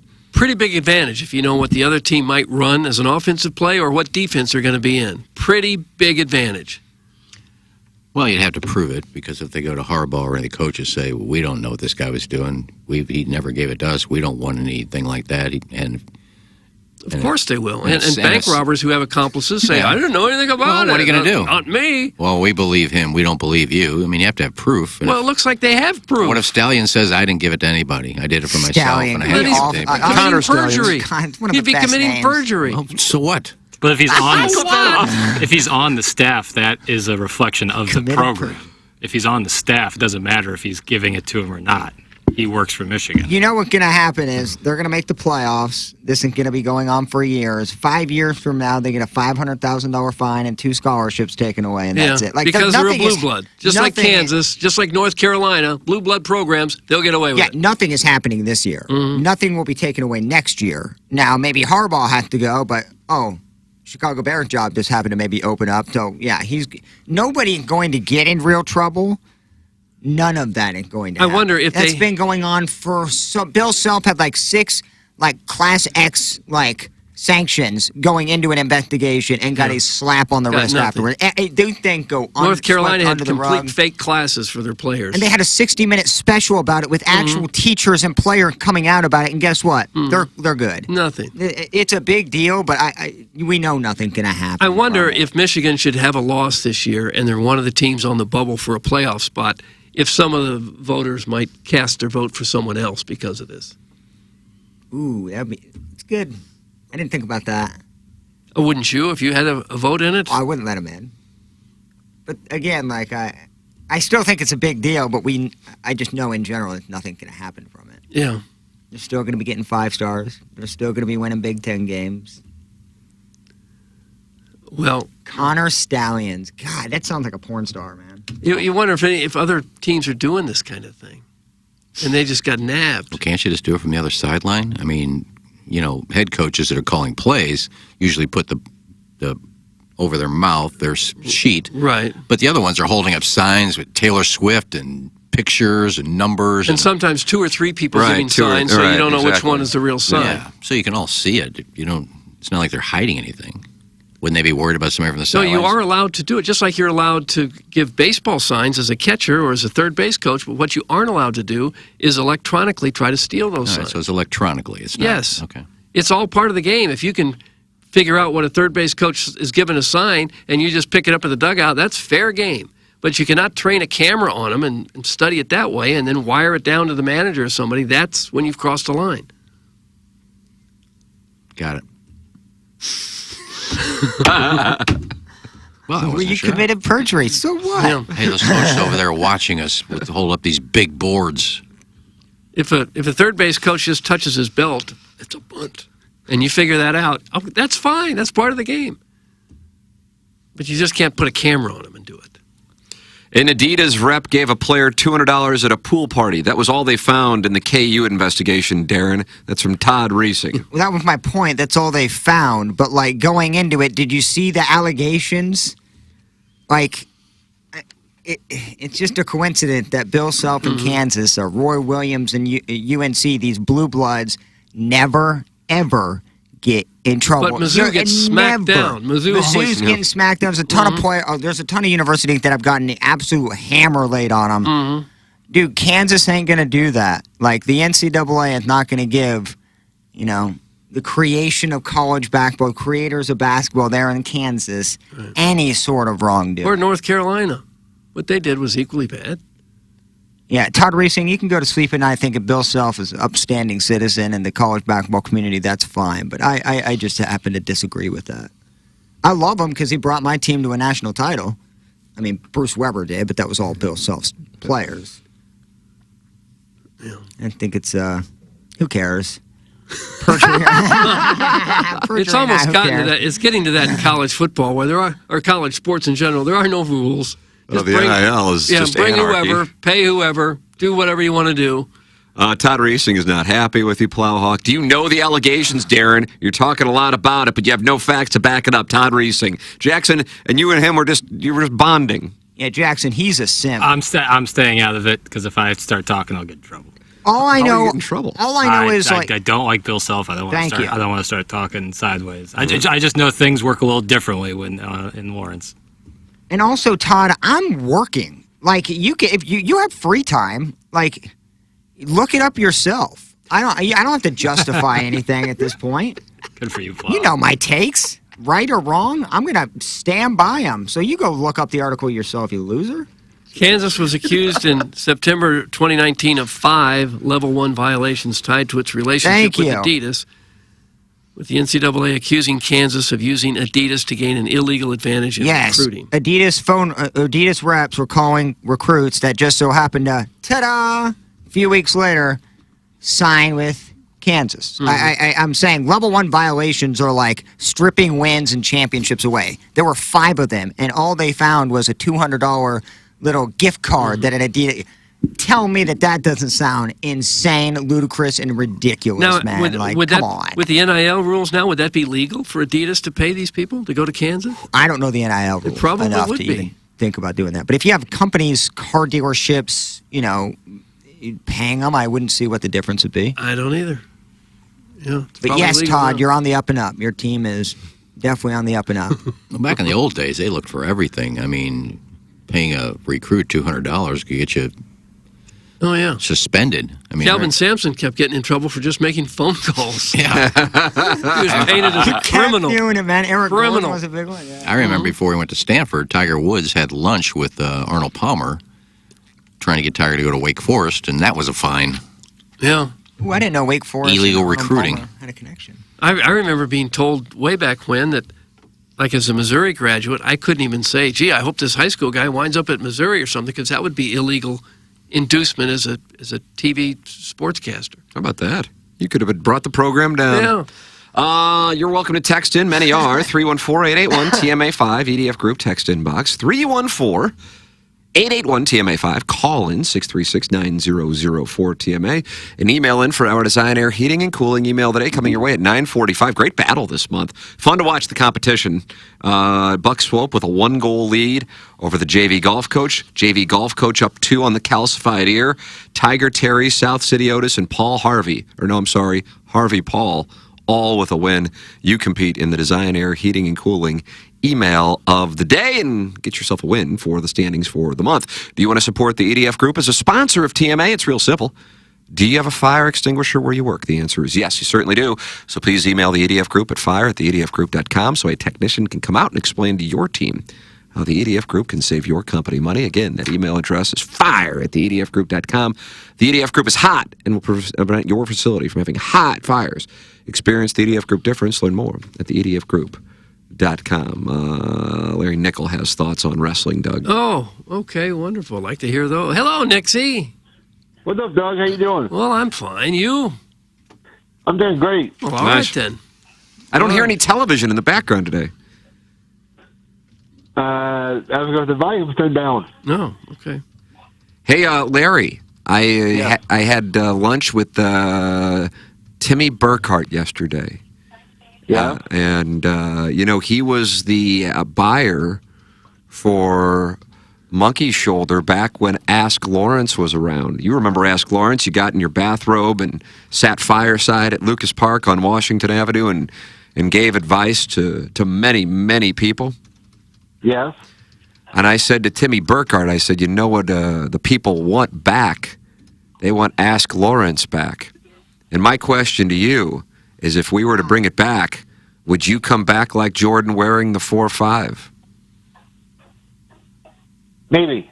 Done! Oh, he's negotiating. He He's is. negotiating He from is. a position of strength. The Scott Boras of professional wrestling. Oh, speaking of professional wrestling, let's break it down about last night. Wow, man, this guy stays on. He's laser focused. You just missed it. Okay. Right. Well, what happened last evening that we should know about, Larry? Besides Becky Lynch retaining her NXT Women's Championship against Indy Hartwell. Yeah, beside that. Besides, tonight, Becky Lynch is defending it again. Woot! Because she's a fighting champion like her husband, Seth Owens. Woot! She's defending it against Valkyria on NXT tonight. No. Unbelievable. Don't you watch that or the Blues and the Jets? Yes. Probably Blues against wins per game. That's Flip that up. Oh, how about those Blues that are coming to law? They are, yeah. Here they come. Nice little effort Saturday. A lot of depth. Mm-hmm. But anyway, let's get back. Let's get back on track of wrestling. Okay. Back on track. The main event. Yeah, the main event was Jey Uso going up against one half of the Undisputed Tag Team Champions and Mr. Money in the Bank, Damian Priest. And of course, Damian Priest won due to outside interference. And then we find out that Damian Priest is facing Cody Rhodes a week from this Saturday in Saudi Arabia at the Crown Jewel Premium Live event. They're going to Saudi Arabia? Yes. Things are kind of tense over in that region of the world right now. Surprised they'd be going over there. But you got to talk to Vince McMahon before he lost control. Yeah. 'Cause I think they still have that 10-year contract with Saudi Arabia. Oh. Don't you ever sign a 10-year deal with Saudi Arabia? I'd like to. Yeah, I'd take their oil money. Ooh, the TV's back. Commercial must be over. Yeah. What are you watching? Grey's Anatomy. Grey's Anatomy, so good. Boy, I really like that Ellen Pompeo. You like her? I don't even know what Grey's Anatomy is about. Let me make sure I'm talking about the right person. Doug, am I talking about the right? I don't know. I've never seen it. Yes, you are, Doug. Yes, you are, Tim. Thank you. I've heard it. 53 bills, man. She's beautiful. Forget about it. But anyway, let's talk about That's wrestling right. again. Gosh, we got to get back. Stay focused. Also, the WWE Women's Tag Team Champions, Chelsea Green and Piper Niven, beat the unlikely team of Natalya and Nikki Cross. Okay. Congrats Not much to them. happened in that one, I guess. Why would it be unlikely, Duel? They don't like each other? Natalya was supposed to team with Tegan Knox, but Tegan Knox got hurt last Tuesday, so she had to find a new tag team partner. Oh. It sounds like you're in a That's why Nikki newsroom. Cross was supposed to be a tag team partner, but she was acting like The Undertaker, blank stare, no moral support, no offering the tag. She leaves the match. She leaves the corner halfway through the match, and Natalya lost the match. That's just bad sportsmanship. Okay. Right. Yeah, who's going to win the Lady Bing this year? Larry, do you have the top 5 countries in the world? Yes, I do, Thanks for asking. Okay. Number 5, Argentina. Huh. Number 4, Chile. South America, big week. Yeah. Fun. Number 3 will be Australia. Number 2, Canada. Number 1, United States of America. Unbelievable. Unbelievable. It's a nice little list, Larry. Thanks, Doug. Larry, God bless you and God bless these United States of America. Yeah, God bless America. There he is, the best in the business, Larry Nickel. Tried to get Ask Lawrence back, talked to Timmy Burkhardt, talked to Larry Nickel, and it looks like Larry is going full Phil Ivey on me. I couldn't get a read there. No, he didn't sound terribly interested in it. That's the read I got. Tim want to allocate some dollars. I can always drink a nice fine. We could ask Plowhawk. Bourbon or whiskey on the tank lid, Yeah. have him kind of supplement that income that way if you I want. could see that. You and with an ascot, maybe You a know, pipe. after a nice fine meal, Uh-huh. kick back. Pipe, sifter of brandy, dispensing some wisdom. I could see that. It doesn't get the same play as old Larry doing it. Guys, the Swopes picks on Ask Lawrence is epic. Nearly peed my pants when catching it on the skeleton recently. That's from Minute Bowl Eligible. Yep. Larry Never Change, you are the best. That's from Caller Ellen. Nothing would make me happier than to have Ask Lawrence's glorious return. My favorite segment of all time. That's from Daniel Day-Hole Lewis. Doug, you remember him in Gangs in New York? Yeah, Lincoln. He was in that one, too. It was a great Tony Walters vehicle. He hadn't been in much of anything lately, has he? Not Tony Did he? Walters. Kind of retired. His last movie was Phantom Thread. Yeah, he does a movie, wins an Academy Award, and takes 8 years off. He's retired. He retired after Phantom Thread. He gets into it a little too much. I remember reading when he did the Lincoln thing that even when they weren't filming, he'd walk around and thinking he was Abraham Lincoln. That's a little. Yeah, that's when you take Yields it. results. That's when you take it way too seriously. Jackson, do you disagree? I would disagree if it didn't mean like that he's given some of the best performances of the 21st century. Yeah, that version of Mary Todd freaked me out though. Sally Field. Yeah, Sally Field really scared me there. Really? That's the sad side of the Lincoln thing. I think the method thing is a little weird, but at the same time, if it ain't broke, don't fix it. There'll Be Blood is so good. Oh my god. Oh, that's the best. That's one of the best movies in the last 10 years. I mean, that thing is fire, dude.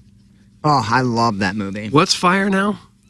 There Will Be Blood. Mm-hmm. What's that about? About an oil baron, right? Oil tycoon. Yeah, and his son Thomas basically Anderson. doesn't pay attention to, and it's kind of ruthless. And oh man, he's so good in that. Yeah, getting hard right now. Oh come on. Put that off. Really good. Todd Reesing says bro's unrecognizable now. Yeah, I mean, well, because every movie he does, he's like dressed up in old-timey garb, so you really don't know what he looks like. Was he in Gangs of New York? Yeah. Okay. Bill Cutting. Yeah. That's right, Bill Cutting. That's a movie I didn't like at first, but grew to like. Yeah. I think I'm too young and didn't understand half the lingo. The Butcher? People didn't really That's what love it- Gangs in New York. Yeah. Is it good or bad? I like it. I think it's good. Yeah. But I can understand why folks wouldn't like it. It doesn't have the wow factor. Cameron Diaz didn't need to be. It was unfortunate because she's a good actress, but she was just not in the right part. Would you say good or bad? Good. I like Gangs because Daniel Day-Lewis is incredible. Who would you have cast in the role instead of Cami Dee? Katie Holmes was really good in Batman Begins 2 years later. I think she would have been a good part. Wasn't Leo in that? He was. I think that was the first time him and Marty collaborated. Marty. Gosh, you're an insider, aren't you? Well, now you know we have all these people first name. You got a director's chair right next to Marty and Killers of Leo? the Flower Moon is the 6th collab between Scorsese and. You like that collab, Doug? Or do you No, I don't like that Would word you prefer either. collaboration? Yeah, that'd What be about better. partnership? I mean, I think it worked, but if you look at Casino, who would have thought Scorsese said, you know who I'd like to play this part? Don Rickles. Did a wonderful play. job, didn't he? It was a Yeah, great he did a play. pretty good job, but it just wouldn't make sense to... Let's see if Don Rickles can do this part. I almost. I love Don Rickles. Yeah. May he rest in peace. Yeah, he was great.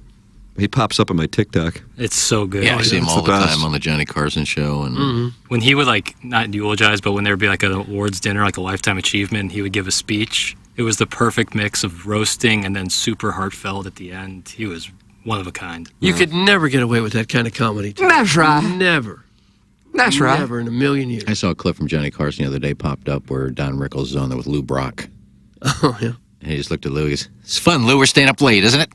He's just trashing Lou Brock. Lou Brock's just laughing. Has no idea who this guy is.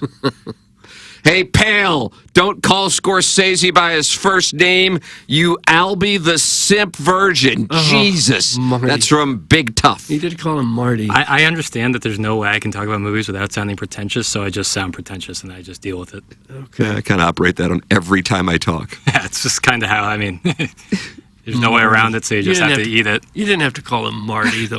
Would you prefer Mr. Scorsese? Ooh, how about no, that? I don't like that either. I just shouldn't mention the name of the director. Just say his name. All right, it was the first collaboration between Leonardo DiCaprio and Martin Scorsese. Thank you. How about that, Doug? Wasn't that hard, was it? Yeah, you're right. You're right. I have more time than that. Yes. Does Jackson have any original opinions on films, or does he just regurgitate what he hears in the Big Picture podcast? That's from Alexander Atwater? There's like some people who think I do that. I don't. Who? I'd never heard I've this seen opinion it, before. I've seen it before too. I don't think I do, but if Do you that's your listen to the opinion- Big Picture podcast? I do, but it's not where I get literally all my movie information. There's other places to get movie analysis. I don't think I regurgitate, but, you know, probably subliminally I have some similar opinions. But hey, I recognize that. I don't think my opinions are exactly the same. So there's that. Like, there's that. Okay. People love to just hate. That's what I would say. It's like, it's See, really he's like, reaching Doug Von Nirvana. Well, I he's mean, not there, but he's going up the escalator. like some people's MO is just to argue and just to insert criticism, and that's cool. Hey, do you, whatever blows your hair back. Oh. Okay. Michelob Ultra blows mine back. Look at all my hair. Blew a lot of it. 95, yeah, it was a gale force win. 95 calories, 2.6 grams of carbohydrates. It's Michelob Ultra studio sponsor here on TMA. Sign up for our trivia night November 11th at St. Gabriel the Archangel. All your salt and smoke and all your AB products. $45 a person. You can get a whole table and hang out. Who knows? Maybe we'll be watching the doggies play. Oh, yeah. Who knows? Maybe we're watching the Gers play. Mm-hmm. Who knows? I don't know. I don't know Need what some the deal TVs. is. Well, you know, Cal Kennedy's got that. Yeah. I think they have a jumbotron there now for the grade school basketball I'm sure replays. They would, with all the success Yeah, they took the old one from Enterprise Center. That's right. They got one Can you like imagine how big that would be in that in a gym? grade school gymnasium. They're trying to get that one like at the Dallas Cowboys have. Just takes Cover the whole city block. So bright you can't even really play in the gym. Just to show St. Gabe's grade school sports. Thank you. How about this, Jackson? People throwing shade at Jackson are jealous of his life. He's an attractive young man with a budding career in a bustling industry. I got a problem with the in a bustling industry, but otherwise I'm fine with that. Mm-hmm. And has an overall positive outlook on life. Also, he doesn't have a tubby wife and 4 kids with no retirement savings. Like that's Danny Tanner saying that. I appreciate the support, Danny Tanner. That's really cool of you. I don't think it's that serious. I think it's kind of the nature of the show is some ribbing. And so I don't take it too seriously, but I do really appreciate Doug the Von support. Nirvana are watching. We're watching our boy grow up, Doug. He's all grown up and he's all grown up. Nobody is unilaterally loved. Like, you're going to have detractors no matter what industry you're in. If not, then you haven't really said anything. Right, exactly. You're exactly right, Doug. That's And why you ain't gonna make much money. Doug, who was it? Robert Sala, who said, "If you ain't," and then what rapper quoted Robert Sala? Jackson. I think I feel like it's a Meek Mill song. Is that Meek Mill? If you ain't got no haters, you ain't poppin'. And he stole that from the Jets head coach. Right.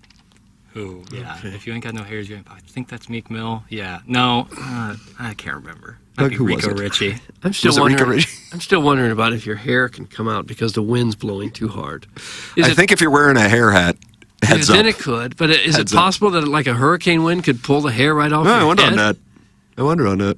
At some point, I guess it. Yeah, you would have to think. I guess there's a thing called like tension receding hairlines, where if like you hold your hair back, like you like wore a man bun, or put a lot of tension on your hairline by pulling your hair back, you can start to recede. Really? Yeah. No, I used to do that. I believe that's what happened to me, for real. I had long hair, and I wore a cap the same as I do now, a hat down low, and I recall it like stretching my longer hair back, and then, for real, a year later, I started to lose my hair. Dead serious. Now, my dad is bald, but my 2 brothers have full heads of hair. So I truly think that played a role in it. Yeah. And then once I started thinning, I'm like, I'm not going to mess around with this crap. There's no one in my family that had even thin. Is that right? Yeah. It just came from the shallow end of the gene pool is all. No, I wore a hat every day of my life. You're rolling good, though. You got the metabolism, you got the hair, you got the hog. And the wisdom. That's right. I wouldn't say anywhere. You had a big 8 o'clock hour yesterday, Plowhawk. You're lousy with wisdom. Tailed off in the end with the text with Tommy, but yeah, I did have a strong 15 minutes. Yeah, but that had already happened. You were just telling an anecdote. Yeah, that is true. Yeah, a great anecdote at that. Jackie boy, you and I have always been in lockstep on movie opinions, with the exception of Barbie. But I still think you should do a little post-show movie podcast every other week. Would love to hear it. It's from Dewey Oxberger. I'd be down. I just can't. I need someone with me. You know, I can't just be like talking to myself. You don't want to break down a movie. I don't think that'd be very listenable. I don't think that'd be very listenable. Did you give Barbie a good or bad? I liked Barbie. I was good. I really liked it. I thought it was funny. I love Ryan Gosling. I love Margot Robbie. I thought the Will Ferrell part of them chasing around the office was a little weird. I would say that was my least favorite part of it. But I did enjoy the acting. All the media buzz kind of died down in a hurry, didn't it?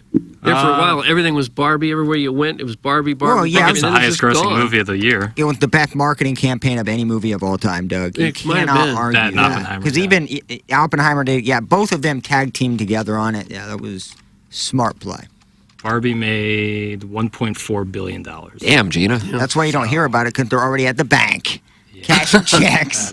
What's the Taylor Swift movie made yet? Oh, let's take a look, Iggy. I think I saw 150 million as of Eras a couple Tour, box office. It's pretty long, so that's going to hurt its numbers. Probably got a lot of relationships. 129 so far domestic. Oh yeah, that ain't gonna get it done. It hasn't been out very long, has it? 2 weeks. Oh yeah, you're done. That's it. I mean, that's good. It's Nicki Minaj numbers maybe, but Nicki Minaj had a docuseries. But that's just domestically. I don't know what the worldwide numbers are. But yeah, currently $129. Pitbull's Mr. Worldwide. He is. Dale. Dale. Is it a dog name? You know, what does that mean? That's your guy. I figure you know what it means. I don't know. Cool. Dale? I think it means okay. Isn't he saying darling? No, I thought it was Dale. It's Dale. I'm pretty sure it's Spanish for okay. I remember Little Romeo in MTV Cribs. He had a dog named Dala. I remember that very vividly. Huh. Oh, it means go ahead. Go ahead is what Pitbull's telling us. Go and spell the word that he's saying? D-A-L-E. Dale. I always thought he was saying darling. Nah. Dale. Rangers are going to the World Series. Yeah. I actually watched that. I did too. I saw the game was 3-0 in the first inning, and I realized this may sound results-oriented, but I did bet it in the moment. And I went, I know Max Scherzer's not Max Scherzer of 2019 or previous years. I mean, hey, that's going to happen. Plus, he's not fully healthy, and he was the starter. The Astros had to go into their bullpen, and it's going to be balls to the wall. And I thought, God, I bet the over-under is probably like 17.5 or something, because it's 3-0, and the Rangers still have 2 runners on base, or 1 runner on base, one or the other. And the total was 12.5 live. And I was thinking to myself, am I missing something here? It struck me as one of the most obvious live bets that I have seen. Now, I guess it didn't like blow it away, but you knew once you saw what was going on there in that ballpark, and that the Astros are going to their bullpen in a situation like that, that total needed to be a hell of a lot higher than that for me to even think about it. So I pulled the trigger immediately. I would have thought also that the Astros would have scored more than 4 runs. They certainly had some opportunities, but to the Rangers' credit, they were able to escape those jams. And so the Rangers will try to capture their first world championship, Doug, of course, having their hearts broken right here in St. Louis, Missouri, home of the best fans in baseball in 2011. Even What's up, D-Freeze? Yeah. They didn't just beat the Astros; they just stomped them a new mud hole. Game 6 and 7, 9-2 and 11-3, and I'm so happy to see Houston lose. Oh yeah, thrilled about that. I love Dusty Baker though too. He wasn't involved with that. I kind of like him. He was very accepting. He said, sometimes you lose a game, sometimes you just get beat. We got beat. Better pitching, better hitting. What are you going to do? I hate it, but I like Bruce Bochy. We got beat. Yeah. Okay, well, sometimes that's the way that it is. And I'm sure Cardinal fans love seeing another player having a huge series. Got 15 RBIs. 20 so far in the postseason. 15 in just the in that series. Yeah. You see the ball he hit and stood there and admired it at home plate, and then it hit off the wall. It wasn't even a home run. He got a single on it. And then promptly stole second base. Yeah, like who cares what he does at this point? It's game 7. You can't run out a ball that you hit. You're so into yourself that you can't hit it and run. I love it. I love the passion. You love not running out a ball that doesn't leave the park? Yeah, I saw Yadier Molina do it for 15 years, bro. I didn't hear one complaint about it. I did. I know, didn't like but I'm just saying I'd rather see a guy that's productive and getting a single than whatever the hell the Cardinals have been going on for 6 or 7 years. Like, I just appreciate really good baseball and players that have passion. Well, I appreciate passion too, but that's just flat out hot dogging. That's just showboating. That's selfish hot dogging. I don't appreciate that. In Game 7, what if they lost by a run? And he didn't bother to run because he thought, I hit one out of the park. I'll just stand here. You probably didn't hit it out of the park. Well, we're probably looking at the team and go, yo, I had 15 RBIs. What the hell are you guys doing? I don't think he thought You want to that blame through. a guy with 15 RBIs if they lose by one run? Whatever. I'm not mad at you. I'm just saying, in general, I think people should enjoy that, embrace that. I mean, we love the Jose Bautista 2-minute, grandstanding, jock itching home run try. Well, he did indeed hit it out of the park. This wasn't a home run. I'm fine with it. Like I said, I watch Yachty do that constantly. Speaking of Yadier Molina, there is some news this morning on Yadier Molina and the St. Louis Cardinals. We'll have that story coming up in the 8 o'clock hour, even though it's 8:35. This is TMA from the Michelob Ultra Studios. Live from the Michelob Ultra Studios, KPN-TFM HD2, Collinsville, St. Louis. This is TMA All Day. Hey, this is Tim McKernan. I'm with a great sponsor of TMA, and that's Longo Biggs of the Longo Biggs Injury Law Firm. People are starting to head out now. It is summertime, but that means an increase in car accidents. Hey, guys. Like Tim just said, summer is finally here, and that means there's more people on the roadways. And you might be going to a Cardinals game, or maybe you're headed home from taking your buddy's money on the golf course. But with increased traffic on the roads, it also means a higher likelihood for car accidents. If you get in an accident, contact our firm immediately. We've successfully handled a countless number of car, motorcycle, and truck accidents. And if you go to our website, you will see we have received awards for doing so. We will make the process easy for you while maximizing the compensation you receive. Go to our website or Google Longo Biggs Injury Law. The choice of a lawyer is an important decision and should not be based solely upon advertisements. Rosalitas know that a fun happy hour and scenic patio go together like fresh guac and chips. So take advantage of their covered patio this fall and winter at their De Pere location and enjoy happy hour specials Monday through Friday from 3 to 6. Their sparkling margarita is made with Chambord raspberry liqueur and topped with a bottle of Rosé Prosecco. They also have a variety of delicious margarita flavors, including mango, pomegranate, and blood orange, all made with top-shelf tequila and Cointreau. With phenomenal service, great margaritas, and a breathtaking atmosphere, there's always a reason to come to Rosalitas.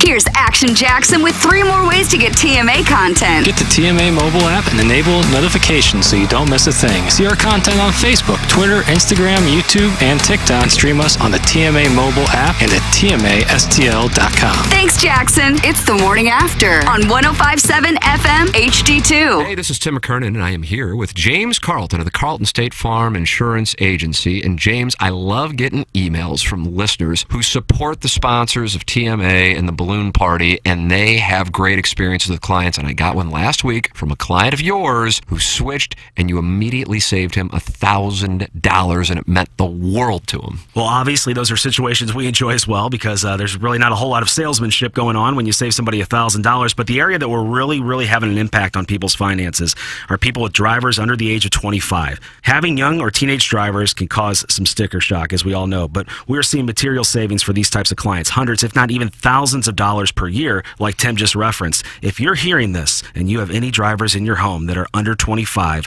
we'd love an opportunity to see just how much we can save you. I can vouch for it. I see the way they save money for me. They can do the same for you at James Carlton. Carlton State Farm Insurance Agency, 314-961-4800, or go online at carltoninsurance.net. Biggie's Restaurant and Bar has been a staple of the community for over 30 years and is serving your favorites like the steak sandwich, waffle fries, and so much more. It's not just the food that's rocking. With a full bar and patio, Biggie's is the perfect spot for lunch, dinner, and a little laughter. Biggie's original hours are back. Open 11 a.m. till midnight, Wednesday, Thursday, and Sunday. And 11 a.m. till 1 a.m. on Friday and Saturday. Check out the full menu at biggiesrestaurant.com and stop in today. Bet like the pros with the world's largest sports book right at your fingertips. Circus Sports is now available in Illinois. Hi, I'm Derek Stevens. I've been a lifelong sports bettor, and I'm the owner of Circus Sports. We're excited that the Circus Sports app is now ready for action. Experience big app bets with high betting limits, tight money line splits, and more. Now you can download, fund, and bet like a pro from anywhere in Illinois. Download your new bookie today at circusports.com. If you or someone you know may have a problem with gambling, call 1-800-GAMBLER or text ILGAMB to 833-234. If you're sick of having slow internet that doesn't reach every nook and cranny of your house, I'm here to introduce Whisper, the rural internet provider with no hidden fees, no contracts, and high speeds, all for a low cost. Whisper offers first-class customer service that'll help you set up and answer any questions along the way. And Whisper is offering free installation now till the end of October. Call Whisper at 800-765-7772 to learn more and use promo code TMA to get free installation. That's 800-765-7772 with promo code TMA. Okay. Hot takes. Yeah. Pepperoncini. Pepperoncini. And now the Pepperoncini Show with Darren Atkins and Ken Stroh. All right, take it, fellas. There it is. That's the open. Pepperoncini. Pepperoncini. Pepperoncini. Pepperoncini. Pepperoncini. Pepperoncini. Pepperoncini. We don't know what it is. We don't understand the name. We just know it's stupid. And it's available every weekday, featuring Iggy and the Plowboy. Apparently it's some kind of a podcast or something. Available at TMASTL.com and on the TMASTL mobile app. Whatever. I'm Tim McKernan here with Action Jackson talking to you about Mark Hanna. TMA listeners have a lot to think through financially, whether it be saving up for their child's education or planning for their own retirement and everything in between. Whether you're like me and just getting started with your financial planning or you're already retired, call Mark Hanna. It all starts with a 15-minute phone call to discuss your needs and design the right strategy for you and your future. Visit evergreenstl.com or give Mark a call at 314-889-0503 today. Mark Hanna offers securities through Equitable Advisors and insurance and annuity products through Equitable Network, LLC. Hey, this is Joe Buck. We all have people we miss and who we would do anything to see or hear again. Whenever I want to hear my dad's voice, all I have to do is go to YouTube, but most people don't have that luxury. Now with Sound Story, your family's stories can be saved forever. Sound Story is a professionally produced hour-long conversation in which you or one of your loved ones is interviewed by the host of your choice, including TMA's own Tim McKernan, Doug Vaughn, and Jackson Burkett. Hundreds of St. Louisans have already told their stories with Sound Story, and the experience is one they loved. I think everybody that can do it, they should, for their children, for their grandchildren, because I know I would give anything to hear my parents' voice. Visit mysoundstory.com today and use promo code TMA for 10% off your Sound Story gift certificate purchase. That's mysoundstory.com, promo code TMA for 10% off your Sound Story gift certificate purchase. Sound Story, for you, for them, forever. TMA presents their second ever trivia night, November 11th at Tim's alma mater, St. Gabe's, starting at 7:30 p.m. A little different than last year. Not just TMA trivia, all trivia, sports, entertainment, STL-centric, and a few rounds of TMA trivia thrown in for good measure. And it's hosted by Tim, Doug, Iggy, Plowsy, Action Jackson, and whoever else is on the show. You can purchase single tickets, tables of 8, or anything in between. Tickets are on sale now and are $45 a person. A portion of the proceeds from the event will go to St. Gabe's. Tickets include food from Salt and Smoke and all your Anheuser-Busch beer. But feel free to bring your own food and drink too. Another TMA Trivia Night, November 11th. Get more info and find out how to buy tickets at TMASTL.com. I spent 4 years in San Francisco. It's the morning after. KPNT-FM, HD2. Collinsville, St. Louis.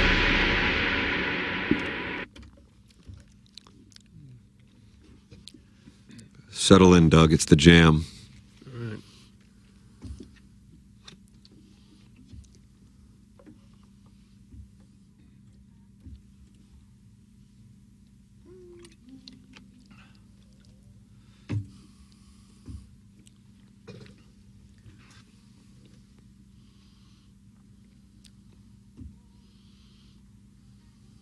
Listen to Ralph.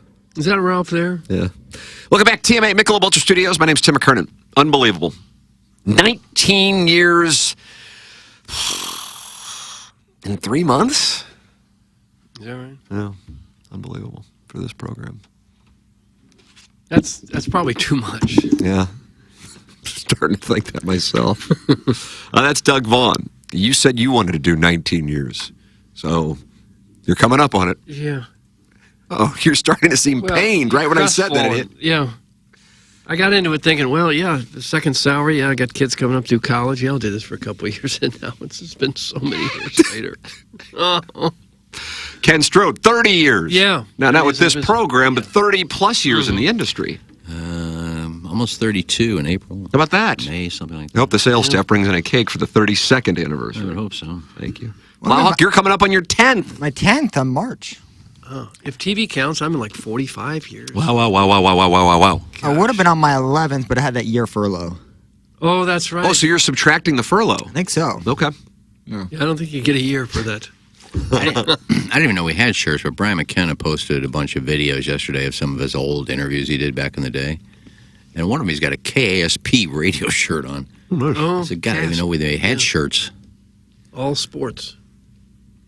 Oh, that's what that stood for. Mm-hmm. Never crossed my mind. All sports. KFNS. What'd that stand for? Fans. People thought it was K-fans, but then for whatever reason, Jennings would... Jennings... NS is probably not smart. The Jennings of the... What's that? The NS is probably not smart. I don't know what the F is. The Jennings many of our younger listeners got to hear on TMA, I think Iggy will be able to vouch for this, was not necessarily the Jennings who was roving around KFNS in the 90s and 2000s. He was not a real fan of the overall operation, and that's before banging everything left and right. Before some of the friends we've gotten to know over the last number of years got involved.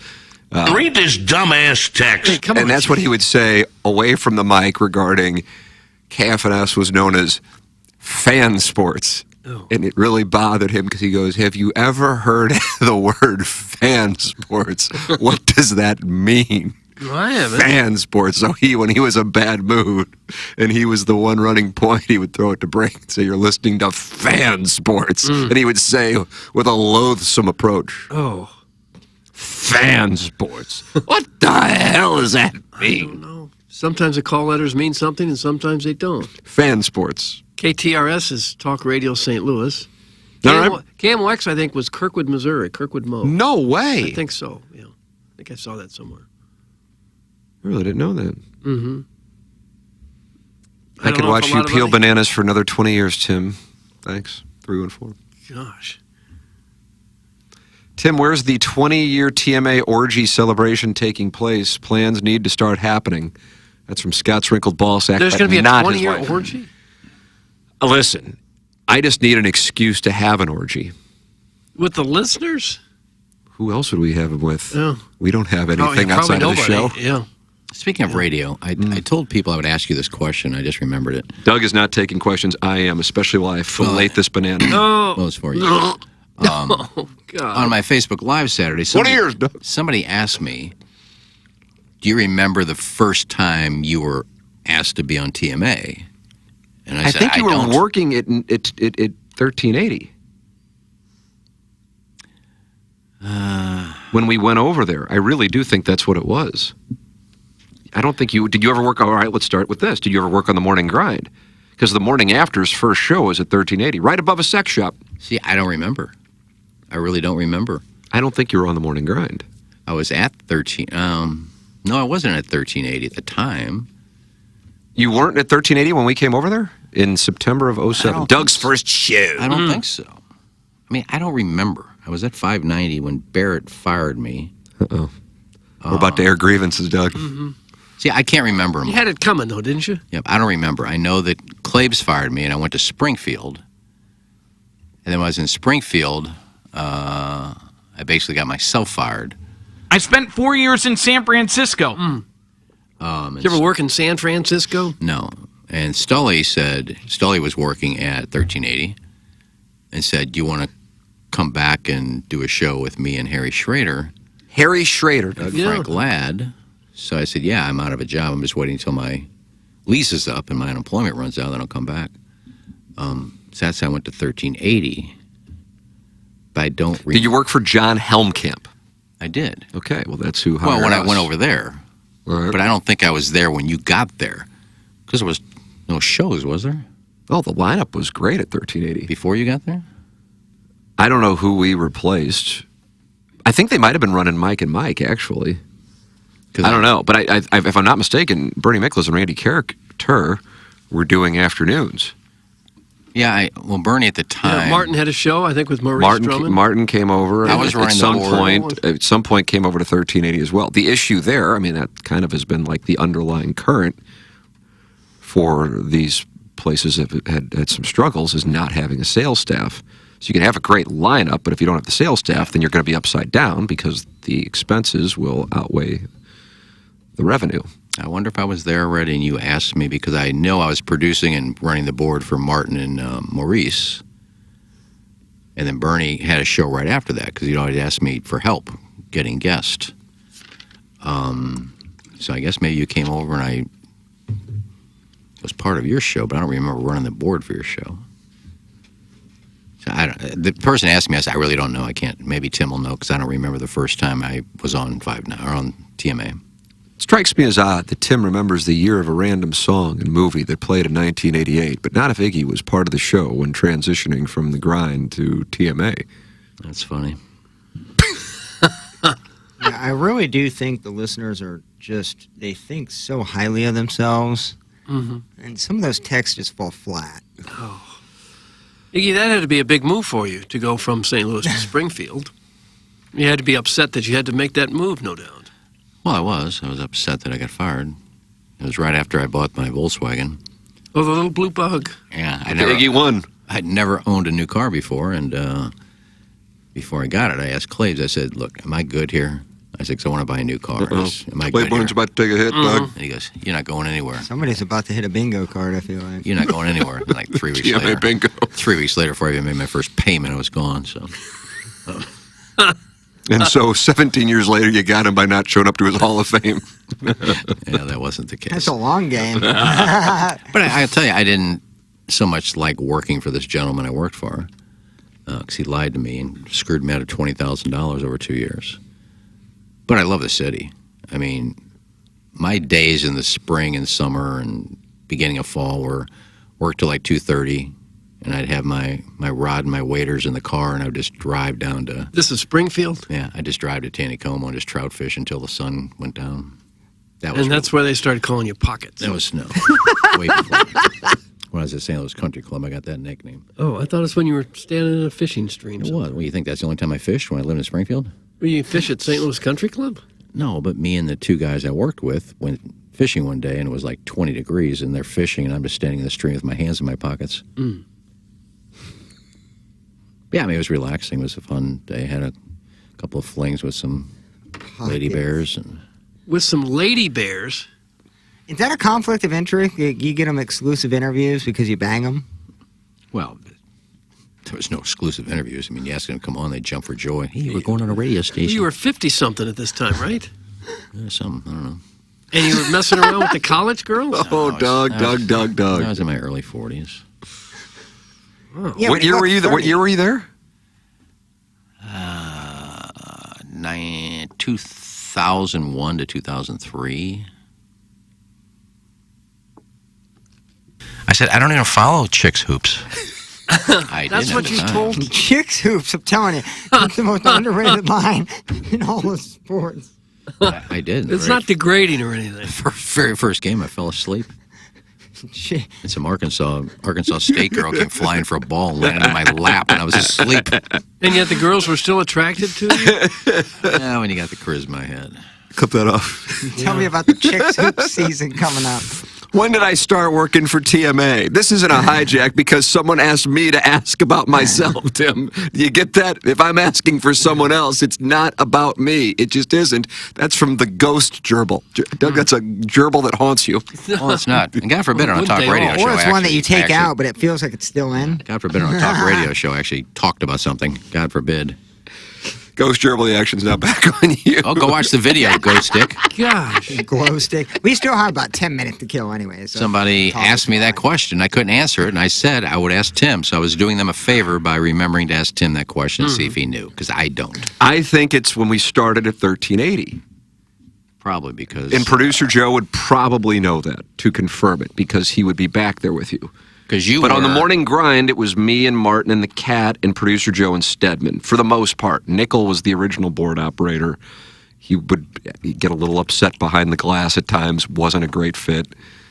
Not personal, just, Stedman was perfect as far as like chill, did his job, never caused BS, and therefore I don't think you were working back there with Joe at the time. I don't think that place would have been going out to put 6 guys on that show. They were really struggling financially. So just from a logic standpoint, that was the case. And I think somebody needed to run the board on 1380. And I don't know if Joe ran the board or eventually learned to run the board, but I feel like you were back there with him at 1380. That's what I think. Yeah. And that's when Doug started. It could be, because I really don't remember being part of it at 1380. I remember... who's got to always talk like he was constipated? No, not Chuck Ritter. Yeah, I got to tell you something about this show that's going on. Doug, what is this? Matt Strelo? Matt Strelo? He was one of the muckety mucks. Who in the hell is that? I got to tell you about this. We were talking the other day. I guess I was still in high school? Yeah, so he sounded like he was constipated. I had to take a dump. I like kittens and bunnies. Yeah, he was one of the bosses. Yeah, but he came to me and said... Sounds like Iggy and him had a great rapport. Well, he said, I have something to tell you. I said, we can't keep you and Joe both. We don't have the money, and Tim's not going to let us fire Joe. So you're going to have to go. Mm-hmm. Had nothing to do with he was better than me. They wanted No, of course not. They wanted No, that could be farthest thing from the truth. Is that actually what they said? Yes, Look, this isn't... They wanted to get rid of Joe. No one ever said that. Doug, I'm going to add some color. Do you like that when somebody says I'm going to add some color to the story? Sure. I feel like a ball writer would say that. Mm-hmm. I feel like the listeners don't. Once we had the unfortunate way the morning grind came to an end with producer Joe, although I think Joe would acknowledge he probably should have been fired, although nobody in radio has ever acknowledged they probably should have been fired, and then Martin quit, and then we had the cat get fired, and Bob Fesco brought in, and I had never met the man. It was important to me that in my contract, almost more important than my compensation, was that we had some control over the show so that wouldn't happen again. And if I couldn't, then I was going to go to New York and do TV.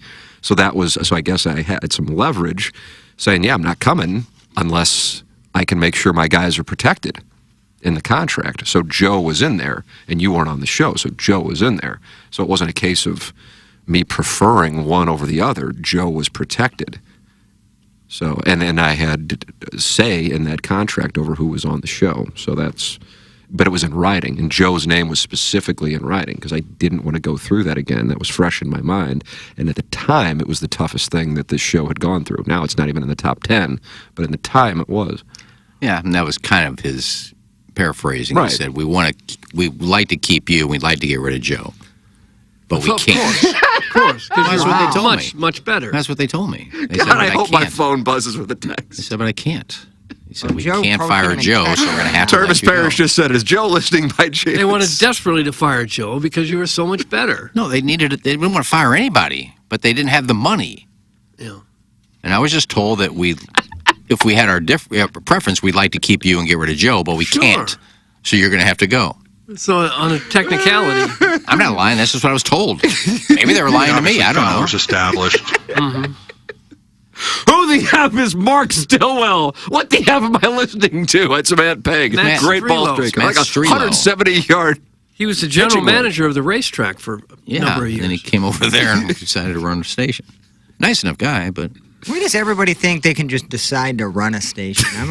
You hear that far too often. Well, he'd been an executive. Decided to run It's worked out pretty well so far for those He people. worked in the front office with the Oakland A's. That's a little bit better. And then he got of a hired track record. as general manager of the racetrack, and then the racetrack went dead for a few years, and so he needed another job, and so he got a job as an My executive thing at the is, radio do people station. look at radio as just like a little toy that's sitting around there that's just like, I'm going to give that a try? Was the general manager of the A's? Was Not he? the general manager, but he was in the front office. Okay. Yeah, then he had the qualifications. I was just pointing out other things. But yeah, that's... I don't know the dude. Like I said, I was in high school. Yeah, he's a nice guy. He's a Sounds very like nice it. guy. Isn't that an HR violation? That's from Doug's work husband. What's that?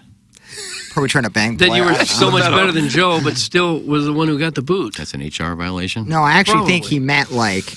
Right? Like the Missouri State radio thing, banging players? Oh, probably, yeah, that. I don't know where HR That would have got comes you in at. fired. They didn't work there. Had they known that you were doing that, you'd have been fired from there, too. It's none of their business. Mets have Well, it nothing is to hold their kind heads of. down for, Why? except they didn't play that well, and they gave away this World Series. Why is that an HR violation? They don't work there. The guys, my work told me that they had to get rid of me because I did my job too well. Is TMA hiring? That's grimy from South County. Well, if you did your job well, we're not actually don't have any openings right now. Yeah, it didn't matter. I did my job very well at the boot place, and that didn't work out well. At first base, let me just send something to Bill for a second, then I'll be with you. That's like former GM just texting somebody, hey, I'm about to take over a station. Now, Tim didn't do it purposely, and I don't blame you at all, but Tim was involved with my firing at 1380 by Dave Green. Why'd you give him the X, Tim? Oh, Tim. No idea. I don't even know. Tim had nothing to do I don't with think I worked for Dave Green at 1380. No, you didn't. That's why I got fired, because you asked me for a porn star, if you could help out with a porn star, and I said, yeah, no problem. Let me check with Dave, make sure he doesn't care because it's another station. And Dave said, no, I don't want you helping out the other station. Well, then you should have done it. I got your porn star anyway. Oh, so Tim gave you the So short he actually haircut. told you not to did it. Well, he got into my email, which he told me is legal for a company to look at It emails. is sadly legal. So he got my email and he showed it to me where I said, and Tim said, I said, Dave said no, but I'll do it anyway. Who are you looking for? And then I got fired. And I told Dave, I said, you're right, I shouldn't have done that, and you got every reason to fire me. I think the company does have every legal right to check work emails. And Teams messages as well. Should have used the Negril account. We had a lot of people get fired from Teams messages at the other company I worked at. Teams? Yeah, it's like Microsoft Teams. Teams, kind of like it's easy because you're all in like groups, so it's easier to like communicate as a group with it. Now you use the WhatsApp. You just use your phone. After that, it was just Slack. all. It's all the same. So let me make sure I understand this correctly. The general manager of the A's was the guy who talked like he had to take a dump. I can't keep track of this useless story. Billy That's from Bean? 2020 He was fan page not. club champion Ant Peg. I repeat, Great ball he was striker. not the general manager of the A's. He worked for the organization. See, Doug, in a now- high enough level that he was seen as someone who could run the racetrack here, which he did for several years. Now you kind of are backtracking here. So was he the ball boy or was he the GM? I don't know his exact title. I don't know, but I know he was in the Oakland A's front office. It's not a useless story. I I wouldn't say it is either. That's where me and Joe were involved in a job that one of us had to go, and it was me. The wrong guy. Did they start But they didn't crying mix it. after they fired you? Like after they had to let you go? Now, if I remember correctly, and I could be, I'm pretty sure this is what happened, but they felt bad for firing me, so they let me continue to do Kegler's Corner. Well, It's like a that was the Make-A-Wish talk of the thing? town. Like, Well, this I is ended like up with a I ended up with charity 10. event? I ended up with 10 sponsors, like $50 a week. So I was making more doing the bowling show than I was working 30 hours a week for them. Yeah. Well, I guess they found out how much I was making, and they came back to me and said, we feel bad what happened. We want to bring you back. We'll just take over the bowling show. I said, are you kidding me? I'm making more money doing the bowling show than you were paying me. Yeah. What'd they say then? Well, they said either you come back or the bowling show's gone. So, Damien. They whacked the bowling show? They whacked Kegler's Corner? I think I took it to $5.90 after that. Oh, wow. They felt bad for firing me, so they let me work for free. That's not quite the flex you think it is, pot roast. Doug, that's from Brian Henshin, and he saw a real shootout between the Browns and Colts on Sunday. Yes, he did. Well, I guess you didn't listen to the rest of the story. It's not for free. I had sponsors. I was making more money doing the bowling show than they were paying me. I brought Kegler's Corner back, and it was like the talk of the town. I really wasn't selling I don't know what year Kegler's that Corner. was. I really wasn't selling Kegler's It's evergreen. But when I Admitted had to Iggy do Prod Joe was Seacrest and you were Dunkelman. That's from the new poll eligible. Gosh. I'm just telling you what they told me. That's all I can do. Is there any way to corroborate this story? Because I think we need to Can we dive. get former A's general manager? It wasn't the A's general manager. He got to be in the Red Sox. Get front Matt office Strelo now, on. right? Maybe Helmkamp knows too. Helmkamp was there. Is he going to get in I'm the sure he was Baseball Hall part of the Fame? decision because he was running the place. He'd have to know they're out of money. We got to do something. What was his name again, Doug? I'm looking up. Matt Strelo. I don't know how many times we have to say that name before it actually I don't think clicks there's a W in there. I think it's Strelo. Are we really going through the resume of a man who's been in an entry-level position for 30 years? It wasn't an entry-level position either. God, is there no happy medium anywhere? I don't see him anywhere, bro. Matt Strelo, Streelo. This guy Yeah, has he's been the a private president. citizen It's not too for easy. like a decade plus, and all of a Okay, sudden he's he's back. the president of Rock and Jump. Was That guy- senior sales, marketing, management, executive skill. I'm looking. I'm just telling you what he did. Man, he run the gamut, bro. Go to He had a LinkedIn. lot of jobs. Oh, director of sponsor services For the A's? in the 80s. Come on now, Doug. Well, I'm just telling you, that's how he got the job here. And then, I'm looking for when he first started. So he did have a couple in between, a few jobs in between. Man, this guy has run that gambit, bro. Yeah, VP of ticket sales for the Blues. Blues hockey. For a year. WPG tonight. You ever been to Manitoba? No, I haven't. I don't really have an inkling to go. Well, there's Strelo's resume. He owns He was two. a terrific He owns guy. 2 trampoline parks. So is he moving upward, downward? I can't. Up and what's down. The trajectory? It's a trampoline. That's Nice, Doug. I know Jeff Latman's moving up. He's online at JEFFLOTTMANN.com. That's JEFFLOTTMANN.com. Jeff Latman of Compass Realty, loyal sponsor of this program. And he likes to give our listeners wagering tips, too, as well. If you are in the market to buy a home or sell a home, he has been doing it in St. Louis for 22 years. Jeff Latman has 22 years in St. Louis. That's right. And he is now with Compass Realty to give the audience members and his customers the luxury experiences. Compass is the #1 luxury brand in real estate. JEFFLOTTMANN.com. That's Jeff Latman. They've got global connections, so if you were looking to move around the world, they've got you. And if you were looking to sell your home, they've got connections all over. Compass Realty, JEFFLOTTMANN.com. Jackson, tell the people about Circa. I'd be more than happy to tell the folks about Circa 10 because the Circa Sportsbook is now available in Illinois. That's right, the world's largest sportsbook in Las Vegas has now come to Illinois. So if you live here in St. Louis, just make the short drive across the river. Or if you already live in Illinois, sign up for the Circa Sports app. The Circa Sports app is sports betting the way it should be, with big app bets, high betting limits, tight money line splits, and the best customer service. And of course, the Circa Sports app is now available in Illinois. If you're like me and wanted to bet that money line Missouri against Georgia, you're really thinking Bill. something special. You're could going happen. money line? Yeah, absolutely.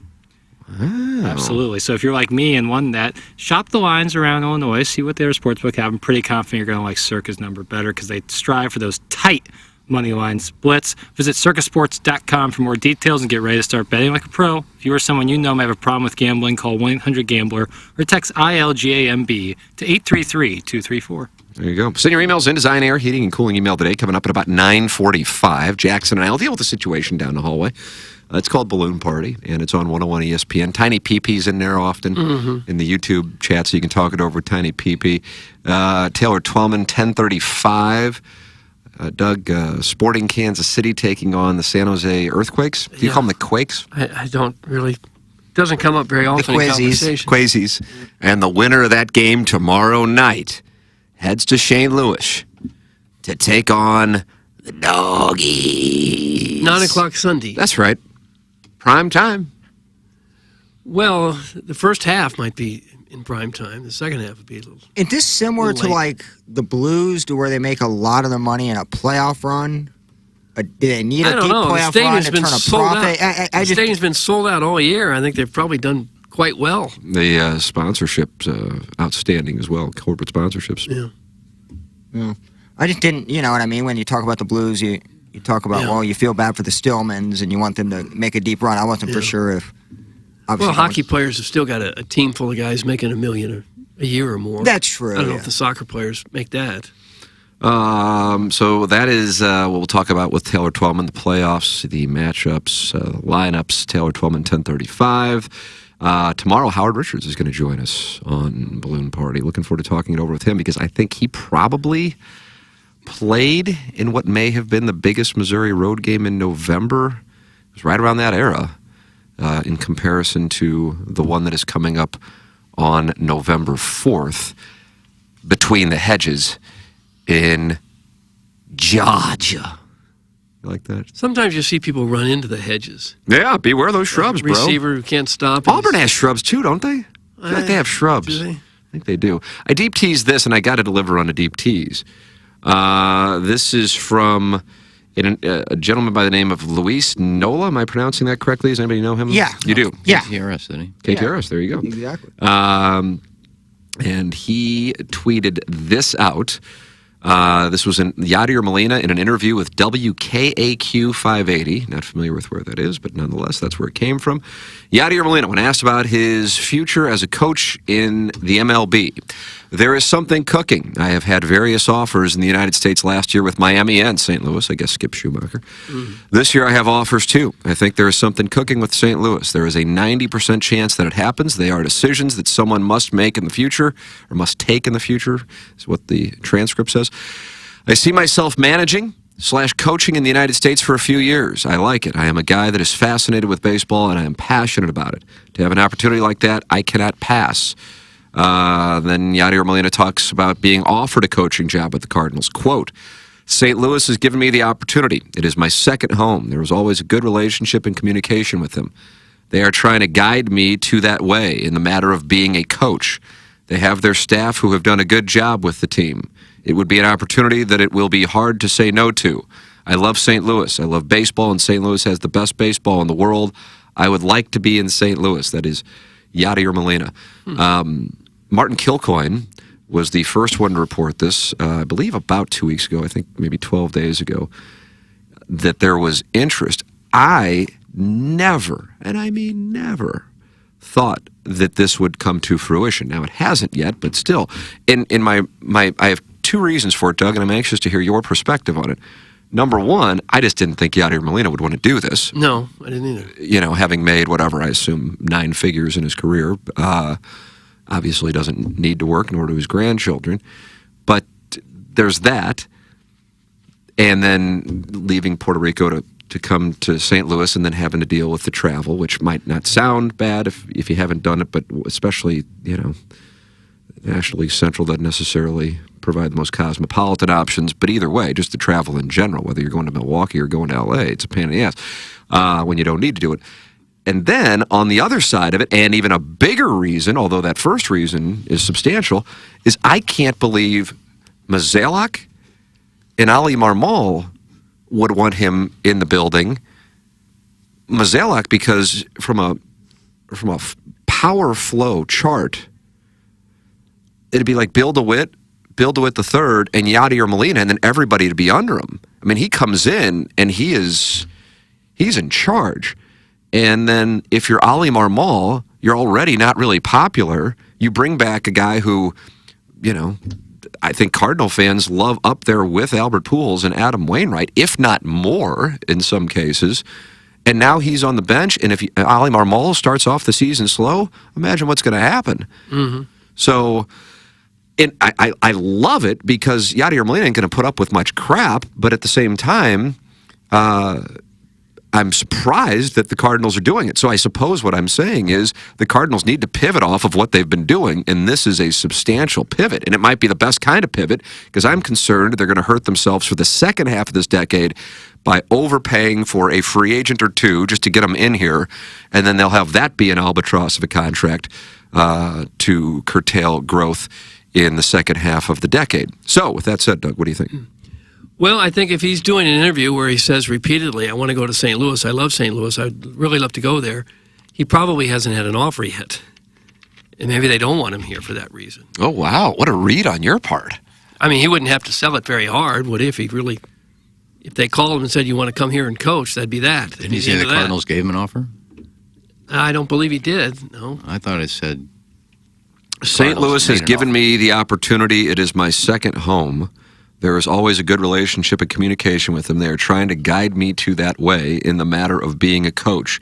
They have their staff who have done a good job with the team. It would be an opportunity that it will be hard to say no to. I love St. Louis. I love baseball, and St. Louis has the best baseball in the world. I would like to be in St. Louis. It would be an opportunity, hard to say no. I don't know. I can't tell definitively if that means there was an offer there or not. Perhaps there's an offer and he's used to making a lot of money and he wants $5 million to be a bench coach, and they say, I don't think so. I could see why he would want to. I mean, this has been his life. He knows everybody. These are his friends. It's what he's done his entire adult life is be around baseball. And he's still a young man. I don't think he's even 40 yet, is he? So I could see where he doesn't want to just sit on the beach all the time. I understand that. Yeah, I understand that. I don't think he'd be a very good managerial candidate. I don't think so. Just because he is 41 for the record. He doesn't talk. A manager does 3 or 4 interviews before the game, 2 or 3 after the game. Sometimes when the game goes very poorly, he's got to be responsible for everything. He's doing interviews on the weekends with radio shows. I just don't think that's him. I think it's a bad idea for both parties, honestly. Like, you can have a role in the organization and not be there all the time. Maybe be kind of an ambassador type of role. Yeah. There's no way a guy like that who couldn't even stay with the team when he was on the IL. He went to Puerto Rico with a basketball team. And that's not a shot at Yachty. It's just he has 1,000 things he probably wants to do. Mm-hmm. I don't see this in June or July being something that he is saying the exact same thing as he's saying now in November. October, November. I just don't see that there'd be want to.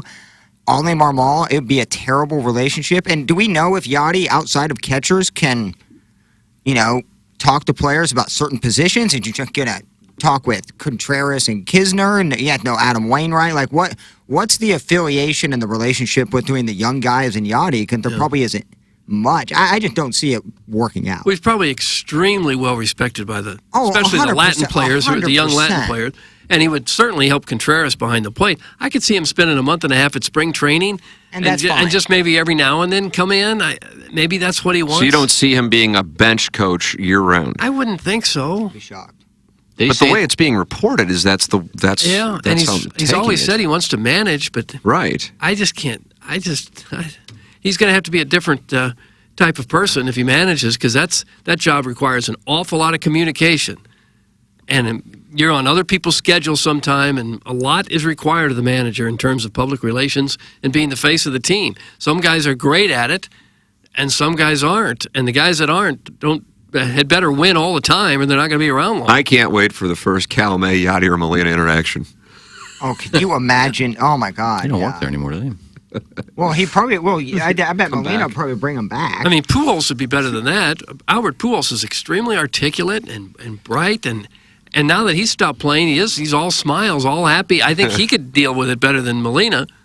Well, I think what he said, and this could be the key, is he said, I would like to come to the United States for a couple of years and coach, which is telling me if he doesn't have a managerial job after 2-3 years in the States, he's done. He just go back to Puerto Rico, but he wants to manage. And to get that, you're going to have to coach for a little bit.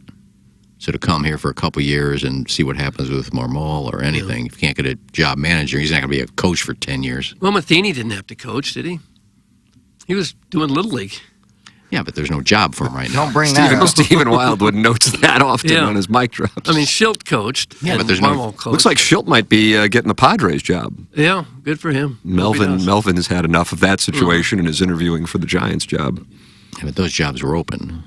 And it's the Cardinals. That's what they're doing now. They just hire people with no experience that they can say yes to. Say yes to Mo.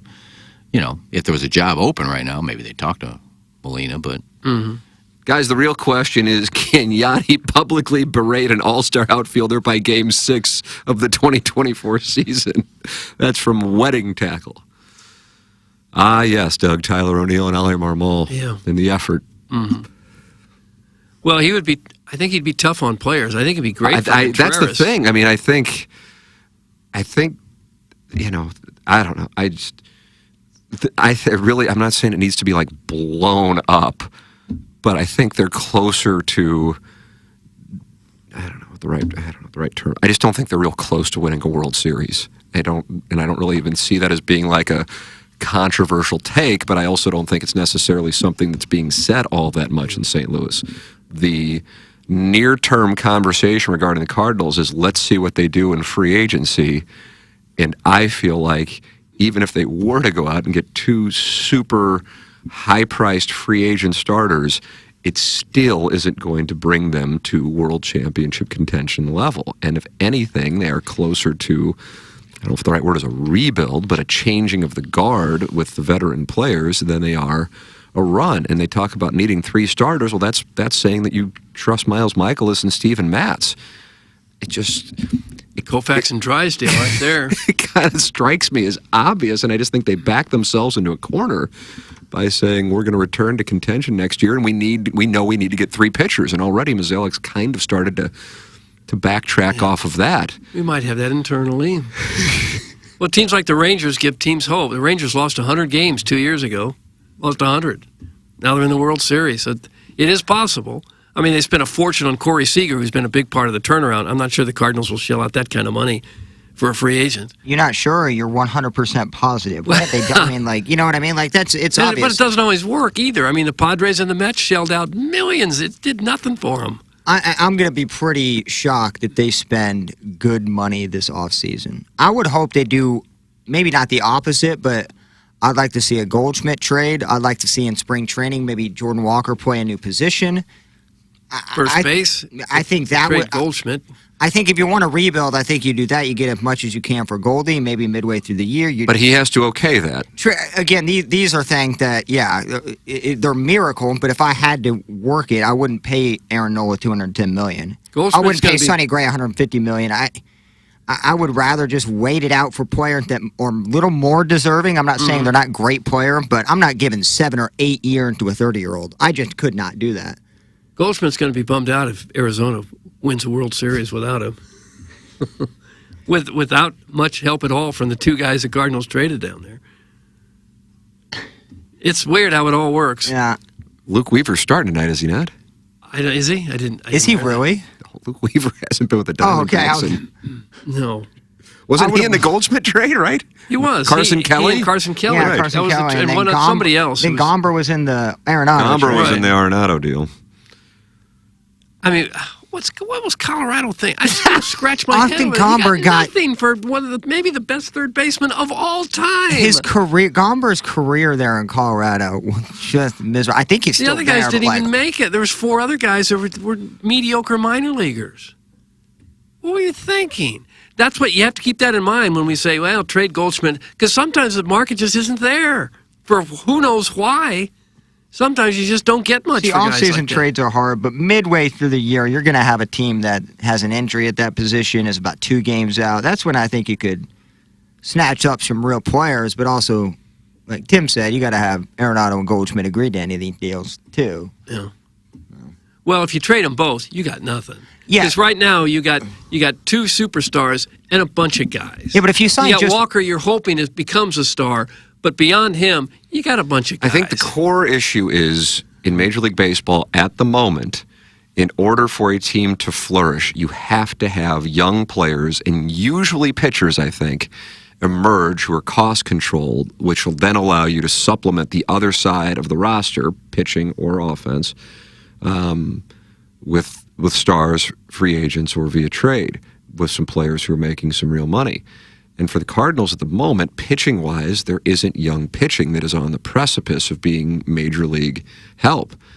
And so they've lost out there. I think the organization was, and understandably so, it's not anybody's fault. There was an injury, a bunch of injuries, if anything, from a baseball-specific standpoint. It is a tragedy what happened to Alex Reyes. Dakota Hudson, they were super high on him. Graceffo took a step back this year. Tink Hence certainly has a lot of equity, but I don't think that they're necessarily thinking he is an option. And then they traded Randy Arozarena, and they can say it wasn't for the Instagram stream. Maybe it wasn't. I don't know. I don't believe that.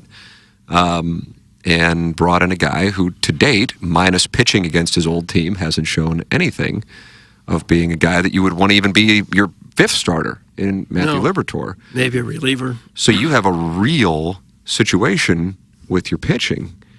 And what I worry is if they're sitting there going, oh my God, we got to win the fans back over. We're going to overpay for take your pick of whomever. I just don't think like that 1 starter is, or 2 starter is going to put them back in that spot. Yeah. Of course it can happen, hell, but I think it's a real risk for, because you already are going to have a contract in the back end of this decade or the middle part of this decade with Contreras that is not, it's not going to be a great contract for a guy who's in his, mid to late 30s DHing. And then you're going to throw some money at, it may be, maybe they won't, but Nola, Snell, whomever. But that's what the fans want. The fans want to see a commitment, so they're in a real spot here. And that's why I like the approach Doug Armstrong had. He goes, yeah, we're probably not at the level of the Stars or the Avalanche, so if we can finish 3rd, you never know what happens at that point. But I want to see the attitude change because we're laying a foundation to get back to where we were and where the Avalanche and the Stars are. I'm like, oh, I appreciate that. I know it's a tough thing to say. You don't like to say it, especially when I'm sure he feels like he played a role in where they are. But the thing is, he also played a role in them winning the Stanley Cup 4 years ago. This thing has been spiraling now for a couple of years, or some would say longer. And now it's the same group that's entrusted to try to fix it. And if ownership is going, we can't afford to have them kind of flop around, or if Nolan Arenado's going, hey, man, I stuck around and I didn't opt out because you told me you were going to build this thing last year and you brought in a catcher who you pulled from the position a month into the season, you might have some pressure coming from that direction. I don't know. I think they're in a hell of a spot. They're in a tough spot, which is not something that they have no culpability on.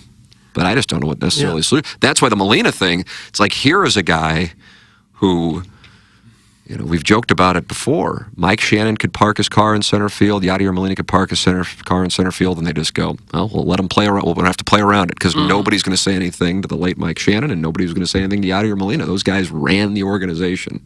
So now you bring him in. I personally love the idea just because there will be no BS, but I don't know if it was a case of BS being the reason why the Cardinals didn't win last year. We looked at the rotation in March and go, this isn't a great rotation. Yeah. Jack Flaherty is the guy we're all talking about, at least baseball writers were. And I'm not talking about local, I'm talking about when I'd have Buster Olney on 101. Yeah, the guy to keep an eye on is Jack Flaherty. I'm going, Jack Flaherty? The hell? Why are we talking about Jack Flaherty? He cost himself $100 million with what happened to him the last couple of years. What in the hell? Well, over the last 5 or 6 years, their player evaluation has been very poor. Well, now, what makes you say that? Extremely poor. They gave up on 2 young outfielders who have become stars. They gave up 2 young pitchers for Marcell Ozuna, who have both had their moments of stardom. And they've signed free agents that just haven't panned out at all, for the most part. And it's had a devastating effect. It takes you string together 3 or 4 years in a row like that, and you find yourself in last place. Molina will be the addition to the coaching staff to make the fans happy. They won't sign any big names. The fans will flock to see Molina on the bench. They won't. It's like when you take your family down to watch. No. Well, the thing that's probably going to happen is they're going to overpay for one starting pitcher. And I don't think that helped the team at all. Like, a Sonny Gray isn't going to take this team to a postseason. You know what I mean? Like, I hope they. That could be 30 starts. But if they want to spend money, I think you got to go with multiple free agent starters or trade for a guy that can get you big innings. I don't know if that's going to please anybody. One big name. My expectation is that they trade for a starter. Tyler Glasnow's name's been mentioned for the last couple of months as one that could potentially make sense, but that's a guy who's had some health issues throughout his career, and that they sign one of these big name free agent starters. And the Glasnow thing would be a 1-year deal, if I'm not mistaken. He's up after this year, but he's going to make a bunch of money in Tampa, and of course that doesn't work since they play in front of 4 people. But they have a really nice ballpark. Mm-hmm. Hell, it's 9:27. We got a break. Send your emails in. Design Air Heating and Cooling email today, the morning after at InsideSTL.com. Jackson and I go over to 101 ESPN at 10 o'clock. Taylor Twellman, brought to you by Together Credit Union at 10:35. This is TMA from the Global Studios. Rosalitas know that a fun happy hour and scenic patio go together like fresh guac and chips. So take advantage of their covered patio this fall and winter at their Depair location and enjoy happy hour specials Monday through Friday from 3 to 6. Their sparkling margarita is made with Chambord raspberry liqueur and topped with a bottle of Rosé Prosecco. They also have a variety of delicious margarita flavors, including mango, pomegranate, and blood orange, all made with top-shelf tequila and Cointreau. With phenomenal service, great margaritas, and a breathtaking atmosphere, there's always a reason to come to Rosalitas. When we think of a real estate agent, we think of somebody simply selling our home or finding us a new one. I mean, they're all the same, right? Okay, here's the comps. We'll take some pics, we'll post them, and I'll get back to you, okay? A home is life-changing, and your real estate agent should reflect that. Honesty, integrity, and someone who will go above and beyond to make your dreams come true.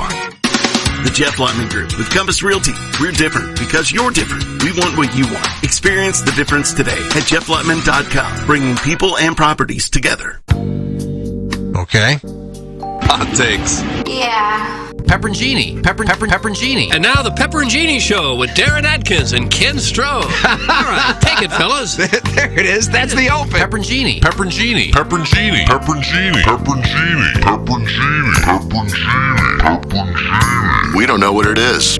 We don't understand the name. We just know it's stupid. And it's available every weekday, featuring Iggy and the Plowboy. Apparently it's some kind of a podcast or something. Available at tmastl.com and on the TMASTL mobile app.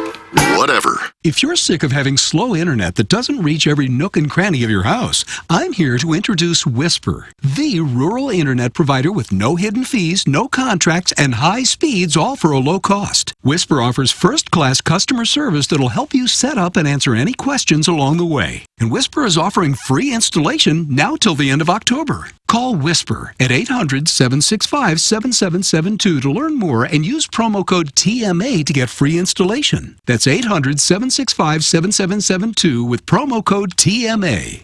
Hey, this is Tim McKernan, and I am here with a great TMA sponsor, and that is Longo Biggs Injury Law Firm. And you may hear a bunch of out-of-state law firms advertising here and there, all over on billboards and so on and so forth. But the thing is, oftentimes their goal is to just settle and move on, and that's not what you guys do. Yeah, this is CD Longo, and you hear us talking a lot about maximizing the value of cases, but what does that actually mean? Well, as Tim said, there's lots of personal injury lawyers in St. Louis, and everyone handles cases differently. We focus on getting the highest dollar amount for your injuries, not just getting a resolution quickly. We're constantly tracking all the settlements and verdicts in the area. This helps us advise our clients on whether a settlement offer is too low. And if the amount of compensation being offered is too low, we are happy to file lawsuits and proceed to trial to ensure our clients receive an amount that is fair. Visit our website or Google us at Longo Biggs Injury Law. The choice of a lawyer is an important decision and should not be based solely upon advertisements. The Illinois Recovery Center is dedicated to providing precise and authentic care to those seeking help and treatment. Whether you've made the life-saving choice to seek help on your own or you want to be prepared for the other end of an addiction intervention with a loved one, the chance to learn about addiction recovery is available to you at the Illinois Recovery Center in Swansea. If you or someone you know wants more information about the Illinois Recovery Center, please call 888-472-9559 or email info@illinoisrecoverycenter.com. TMA presents their second ever trivia night, November 11th at Tim's alma mater, St. Gabe's, starting at 7:30 p.m. A little different than last year. Not just TMA trivia, all trivia, sports, entertainment, STL-centric, and a few rounds of TMA trivia thrown in for good measure. And it's hosted by Tim, Doug, Iggy, Plowsy, Action Jackson, and whoever else is on the show. You can purchase single tickets, tables of 8, or anything in between. Tickets are on sale now and are $45 a person. A portion of the proceeds from the event will go to St. Gabe's. Tickets include food from Salt and Smoke and all your Anheuser-Busch beer. But feel free to bring your own food and drink too. Another TMA Trivia Night, November 11th. Get more info and find out how to buy tickets at tmastl.com. Hey, this is Joe Buck. We all have people we miss and who we would do anything to see or hear again. Whenever I want to hear my dad's voice, all I have to do is go to YouTube, but most people don't have that luxury. Now with Sound Story, your family's stories can be saved forever. Sound Story is a professionally produced hour-long conversation in which you or one of your loved ones is interviewed by the host of your choice, including TMA's own Tim McKernan, Doug Vaughn, and Jackson Burkett. Hundreds of St. Louisans have already told their stories with Sound Story, and the experience is one they loved. I think everybody that can do it, they should, for their children, for their grandchildren, because I know I would give anything to hear my parents' voice. Visit mysoundstory.com today and use promo code TMA for 10% off your Sound Story gift certificate purchase. That's mysoundstory.com, promo code TMA for 10% off your Sound Story gift certificate purchase. Sound Story, for you, for them, forever. Urban Dictionary defines thirsty as purposely, knowingly, and recklessly attempting to gain fame to boost self-esteem.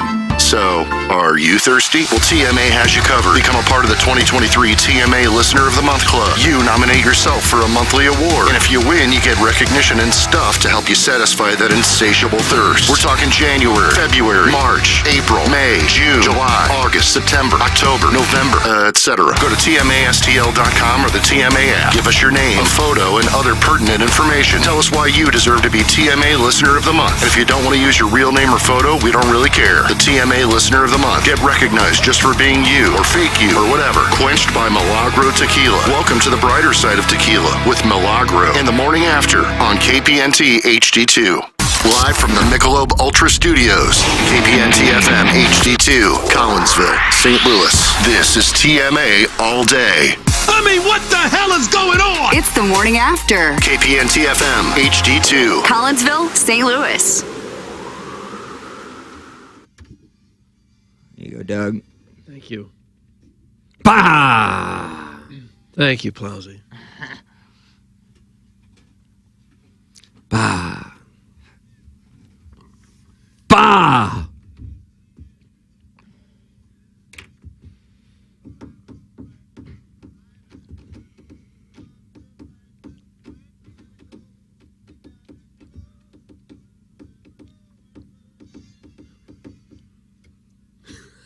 How can you not like this?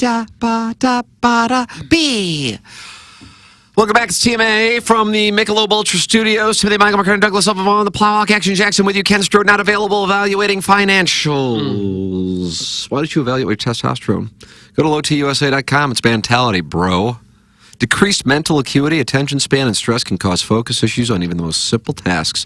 Belly fat, feeling bloated, and a lack of lean muscle and tone that used to be easy to get rid of or maintain. Mentality is a local healthcare facility specifically dedicated to helping men feel and perform at their very best. It's lowtusa.com. That is mentality. Online at lowtusa.com. Doug, tonight Game 7 for the Phillies and Diamondbacks, and Mad Dog might be leaving the business, and here is why. Take a listen. Why? All right, Plowsy, hit the lever, please. Got you, Doug. To make a long story short, I've been wrong in Arizona from day one. I'm stunned to beat Milwaukee. I thought they'd get swept by the Dodgers. I never thought they'd even go back to Philly for a Game 6. I'll try it one more time. I would not be stunned if they won tonight. I would be floored. And I'll say this right now. I'll say this right now. And Bob Raceman, write it down. If they win the next 2 days, they win the next 2 games, and win this series in 7 games, if they win, I will retire on the spot. Oh. Wow.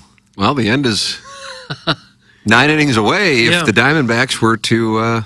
He's going to have to back off of that. He's got to be in a real panic right now, wouldn't he?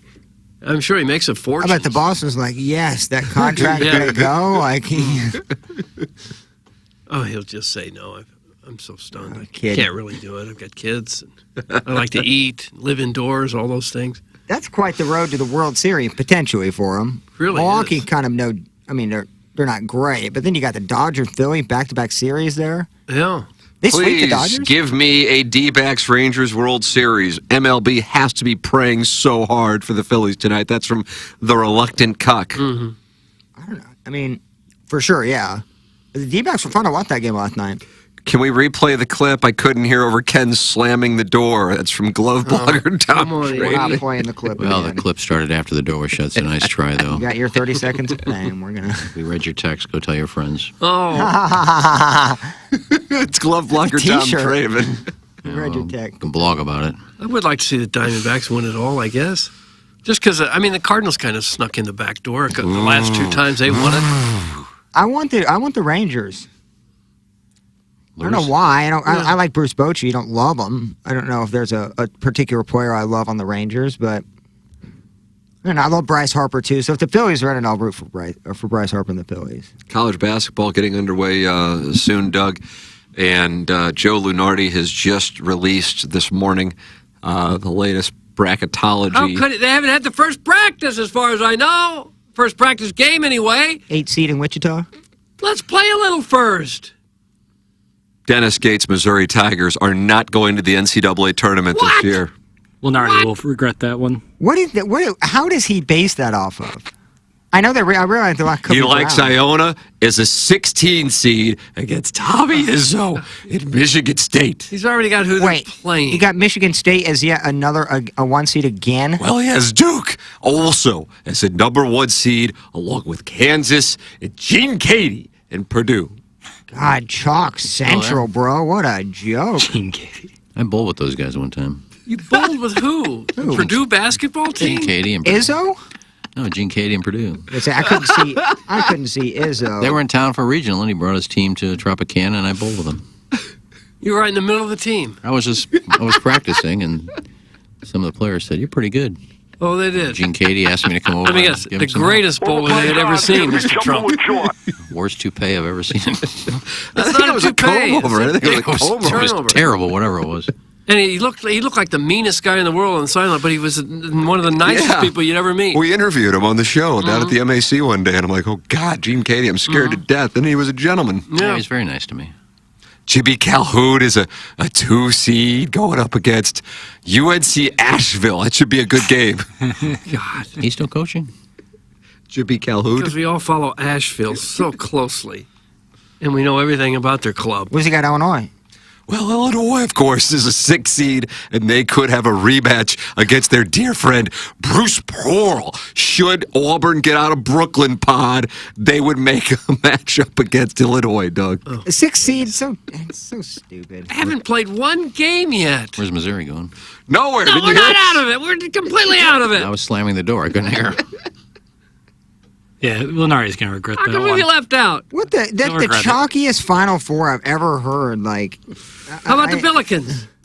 Oh, they ain't no mention. Nothing. They're gonna go 6th in the A10, bro. About Lindenwood? No mention. Nothing. SIUE?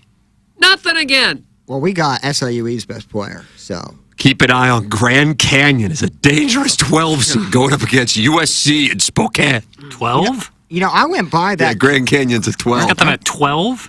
Aren't they an online school? No, like, have you seen their campus? It's by the way? huge. It's like one of the biggest Phoenix schools. University. Dude, I was around that Uh-uh. campus a few weeks ago. It's insane. I think it's one of the biggest universities. And Scott Drew, I do believe, coaching the program, right?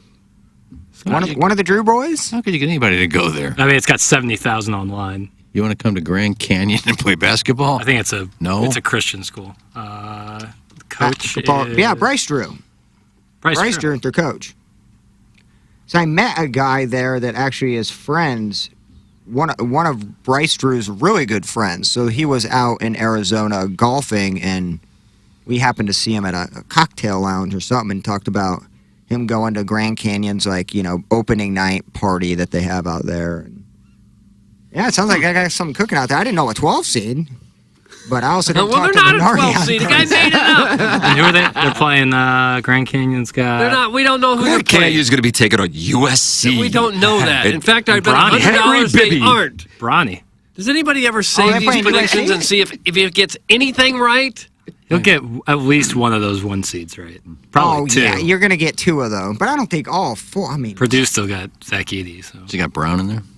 They didn't make. They don't this usually year. make the club. I mean, Brown's a coin flip, though. Once you get in the Ivy League Brown tournament, never gets in. Are they? Yeah, he's got Yale out of the Ivy League. No, that's a mistake. Not only is Joe Lenardi busy at ESPN, Dan Orlovsky, Plowhawk, he's my guy. That's my guy. You talk about liking Daniel Day-Lewis as an actor. I like Daniel Day Orlovsky as an actor. He was talking it over with Stephen A. Smith and Shannon Sharp. And we have a little audio clip of that, Jackson. Is that what we have? Yeah, I think this is from. Is this horny Stephen A. Smith again, Doug? Yeah, 100%. Oh, and did the Molly thing? Take a listen. Yeah. Here you go. Oh, this is. The most dangerous pass catcher is Travis Kelce. He breaks perfection. Well, maybe Taylor's motivating him. Well, I'm quite sure she is.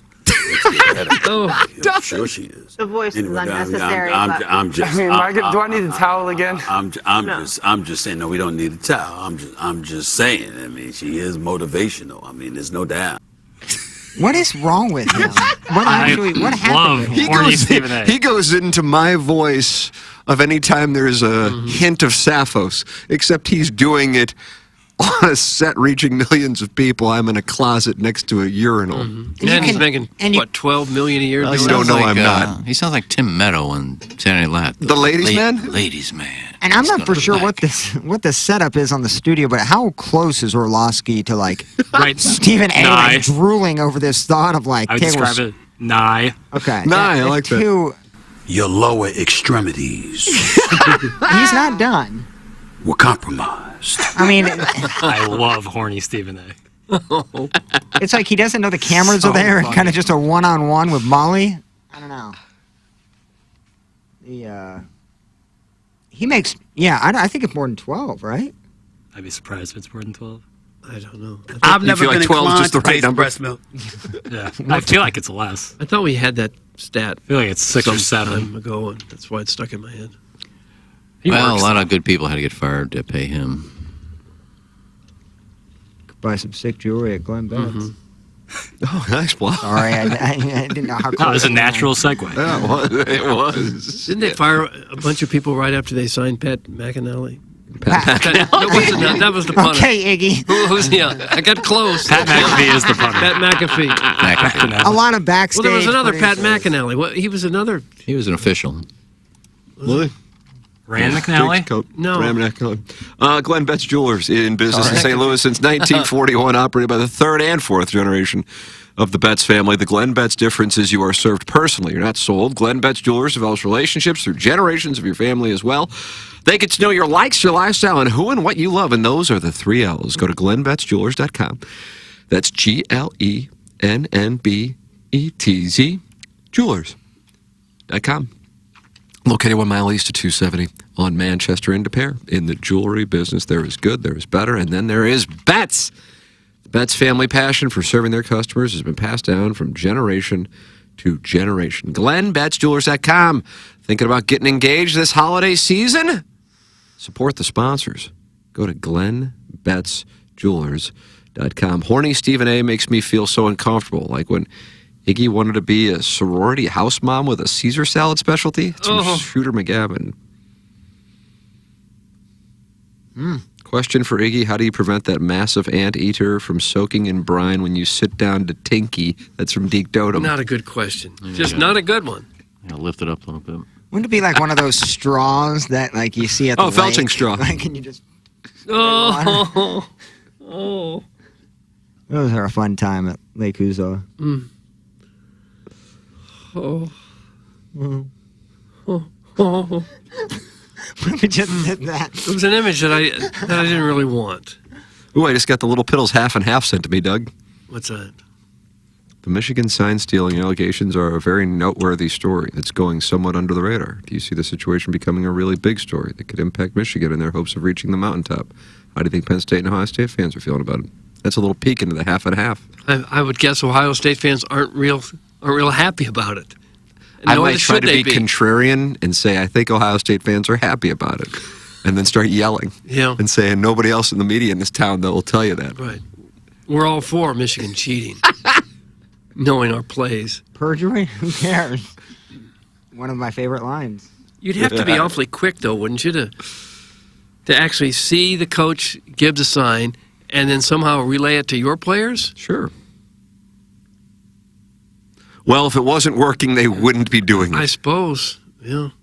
Weren't they really doing it for like their next week's opponent and the week after? Yeah. Like not necessarily in game doing it, but Yeah, but then they know the language. right, They know the 100%. codes. Yeah. I guess. Fun you get, like, fact, Pat McAnally created the starting lineup action figures. Thanks. That's from the Grease Effect. Is that who did it? I don't know why that name stuck in my head.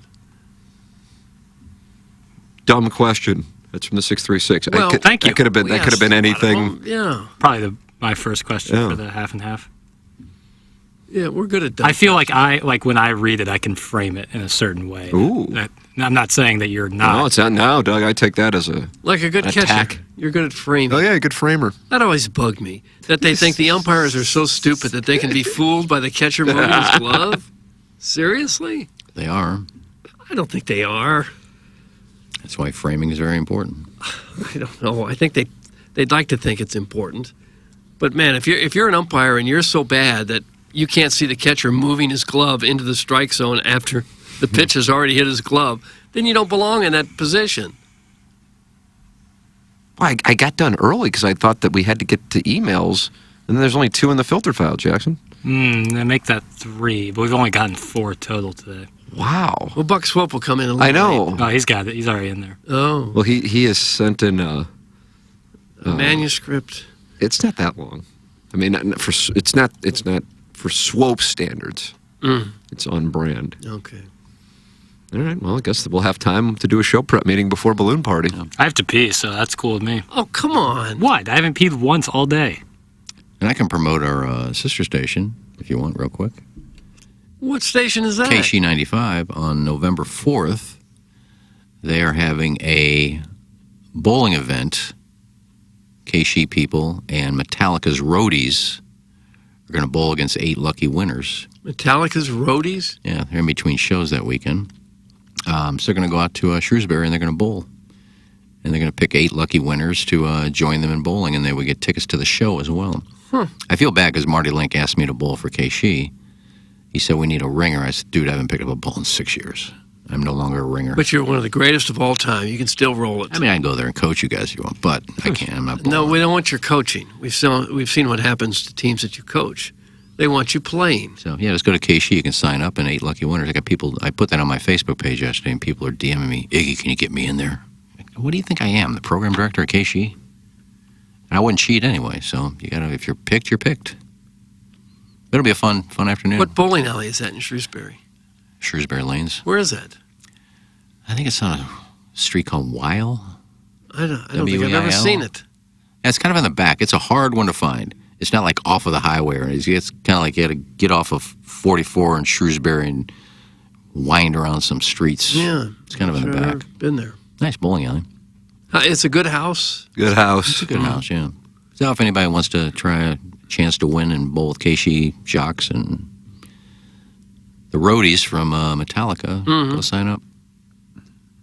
Well, they would like you to be on that team. Marty asked me, and I said I wouldn't be a ringer, buddy. I haven't picked up a ball in 6 years. You could still roll a 230 average.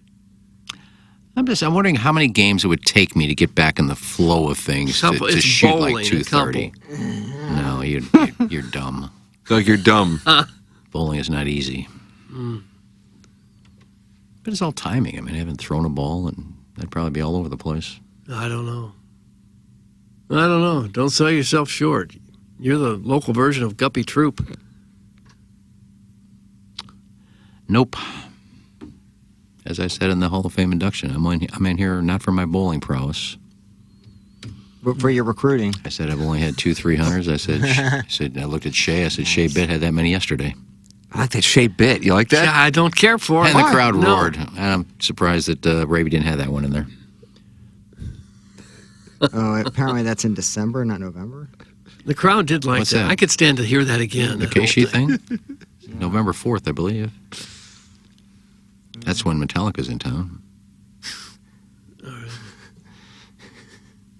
Anyway, they just thought I'd give KC a little Okay, it was a nice little plug. It was nice. If you have time to kill, I'll just... What is this coming with all of this reason you and the Plow are talking about time to kill? I could talk for 10 hours by myself. Well, I know, but you were ready to read. You were ready to read emails. No, I was. I thought we were going to have more emails based on. I know that Buck Swope said he wanted to issue a public statement, and I figured that it was going to be longer than it is. Swope Doug is starting to use the shears. I guess. Well, good for him. You like that?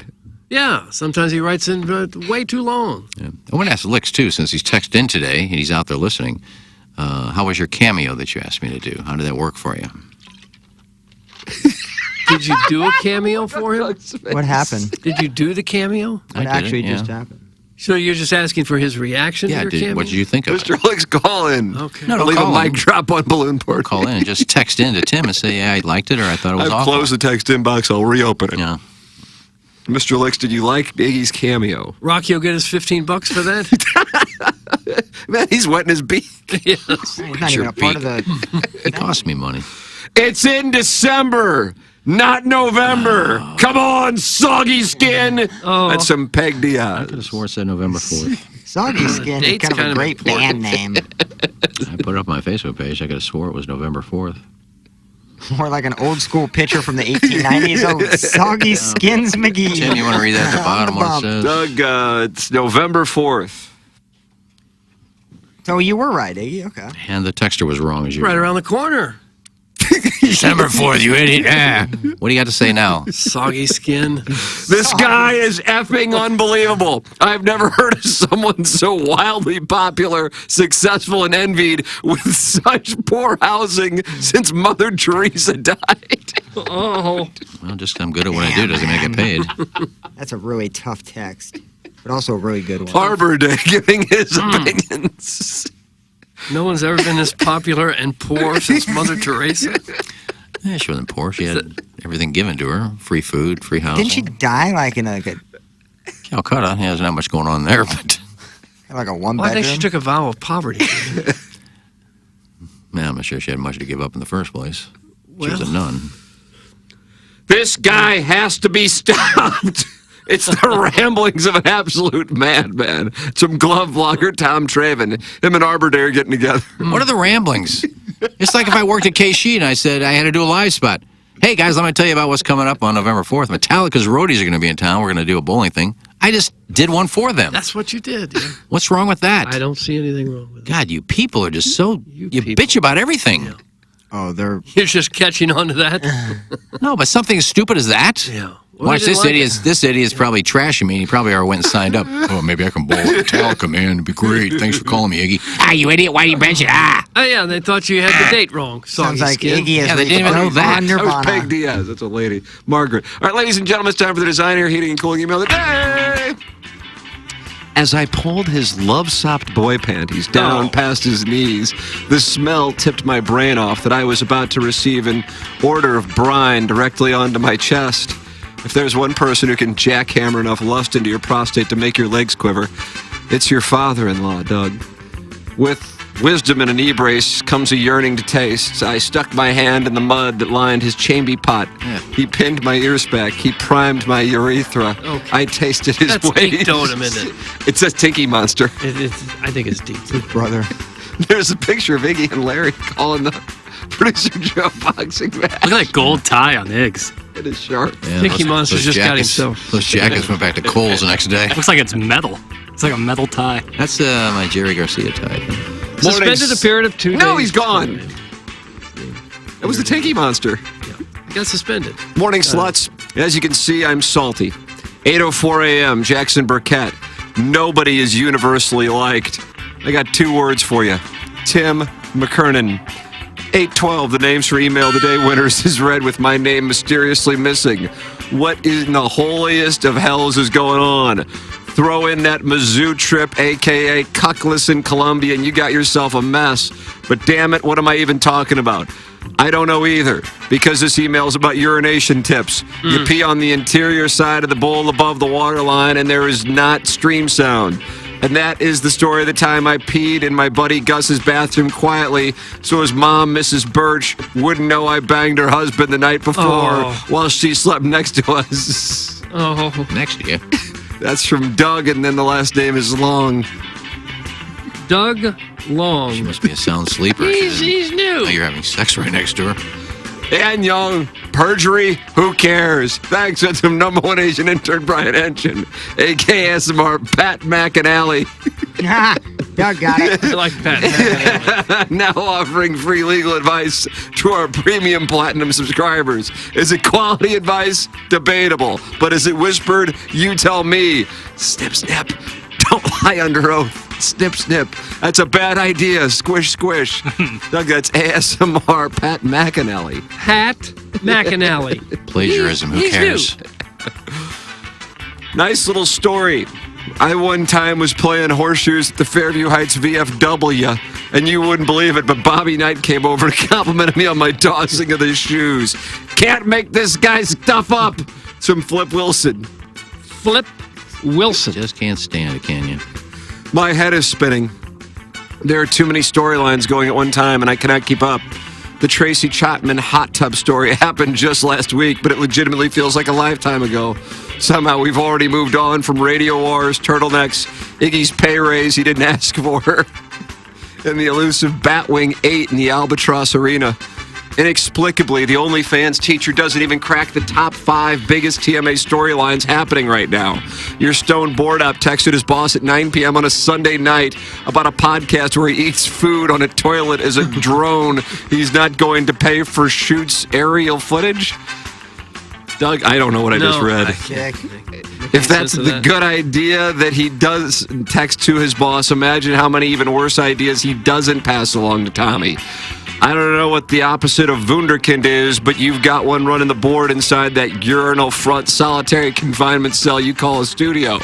The guy is a legitimate anti-prodigy. That ill-advised marijuana-fueled text should be the lead story for the next week, but it's barely a blip on the radar because of Iggy's feud with Lisa Ann. Not to mention, one of your aging co-hosts is actively engaged in a long-distance catfishing relationship with an AI robot impersonating a drunk porn star, for crying out loud, and it hardly gets mentioned because there is simply too much other drama. The fan page is having a nuclear meltdown because a fella actually thinks Iggy is being bullied and the rest of the show won't stand up for him. How can one person possibly keep up with all the juicy details? I'm on to you guys, and you have to tell the truth right now. Is this all an elaborate ploy to make us forget about the fact that the elderly Hall of Famer squats when he pees? Enough Leave It to Beaver sketches. We want answers. That's from the JV Golf Coach. Gosh. JV Golf Coach. And finally, I sent this in yesterday about stuff that happened on Friday and Saturday, but you ran out of time due to Mike Martzi and clock management. What does it say about the state of the fan page that Lisa Ann and Ryan Kelly posted on the fan page this weekend while Iggy retreated to his only stands safe space and Ken-splained how he blocked Lisa Ann because she didn't apologize by his Friday afternoon deadline after he, quote, bent over backwards to be nice to her, end quote. On September 29th, Lisa Ann said Iggy doesn't get enough credit for what he does on this show. Lisa Ann has always had Iggy's back. It's because she had his back that she took time on Thursday to reply to his texts when she had so much on her plate. It's never a great look to publicly explain how busy you are while dressing someone down, but she felt the need to vent. More importantly, she felt secure enough in her relationship with Iggy and TMA to keep it real. Iggy responded by continuing to make excuses, digging in, escalating the situation, and failing to grasp that he was abusing his phone privileges even by texting her in the first place, asking for help with something that he was going to forget about in a few hours anyway. That said, Lisa Ann's overall point was more about her own need to simplify her life, and Iggy was merely the straw that broke the camel's back. She should have communicated her point in a less harsh manner and also shown Iggy some love in spite of his poor texting etiquette. On Saturday, next to the fountain, Iggy said, quote, a lot of people, if you have the wrong opinion that you don't agree with, you're a dick, end quote. My opinion is Iggy is the most entertaining part of the show, but part of what makes him so entertaining is his complete lack of self-awareness. Oh, what a tangled web we weave. Doug, that's from Buck Swope. Sure it was. Buck Swope. That's what we have for the Design, Air, Heating, and Cooling email today. Show me what you got, little mama. Today I'm going to give it to a newcomer, Pat McAnally. I'm going to go with Tinky Monster. He got suspended. I'm going with a JV Golf Coach. Plowhawk, Speaker of the House. I got JV Golf Coach. JV Golf Coach is shipped. The Design, Air, Heating, and Cooling email of the day. Jackson and I are late again for a balloon party. We're going to go bye. TMA presents their second ever trivia night, November 11th at Tim's alma mater.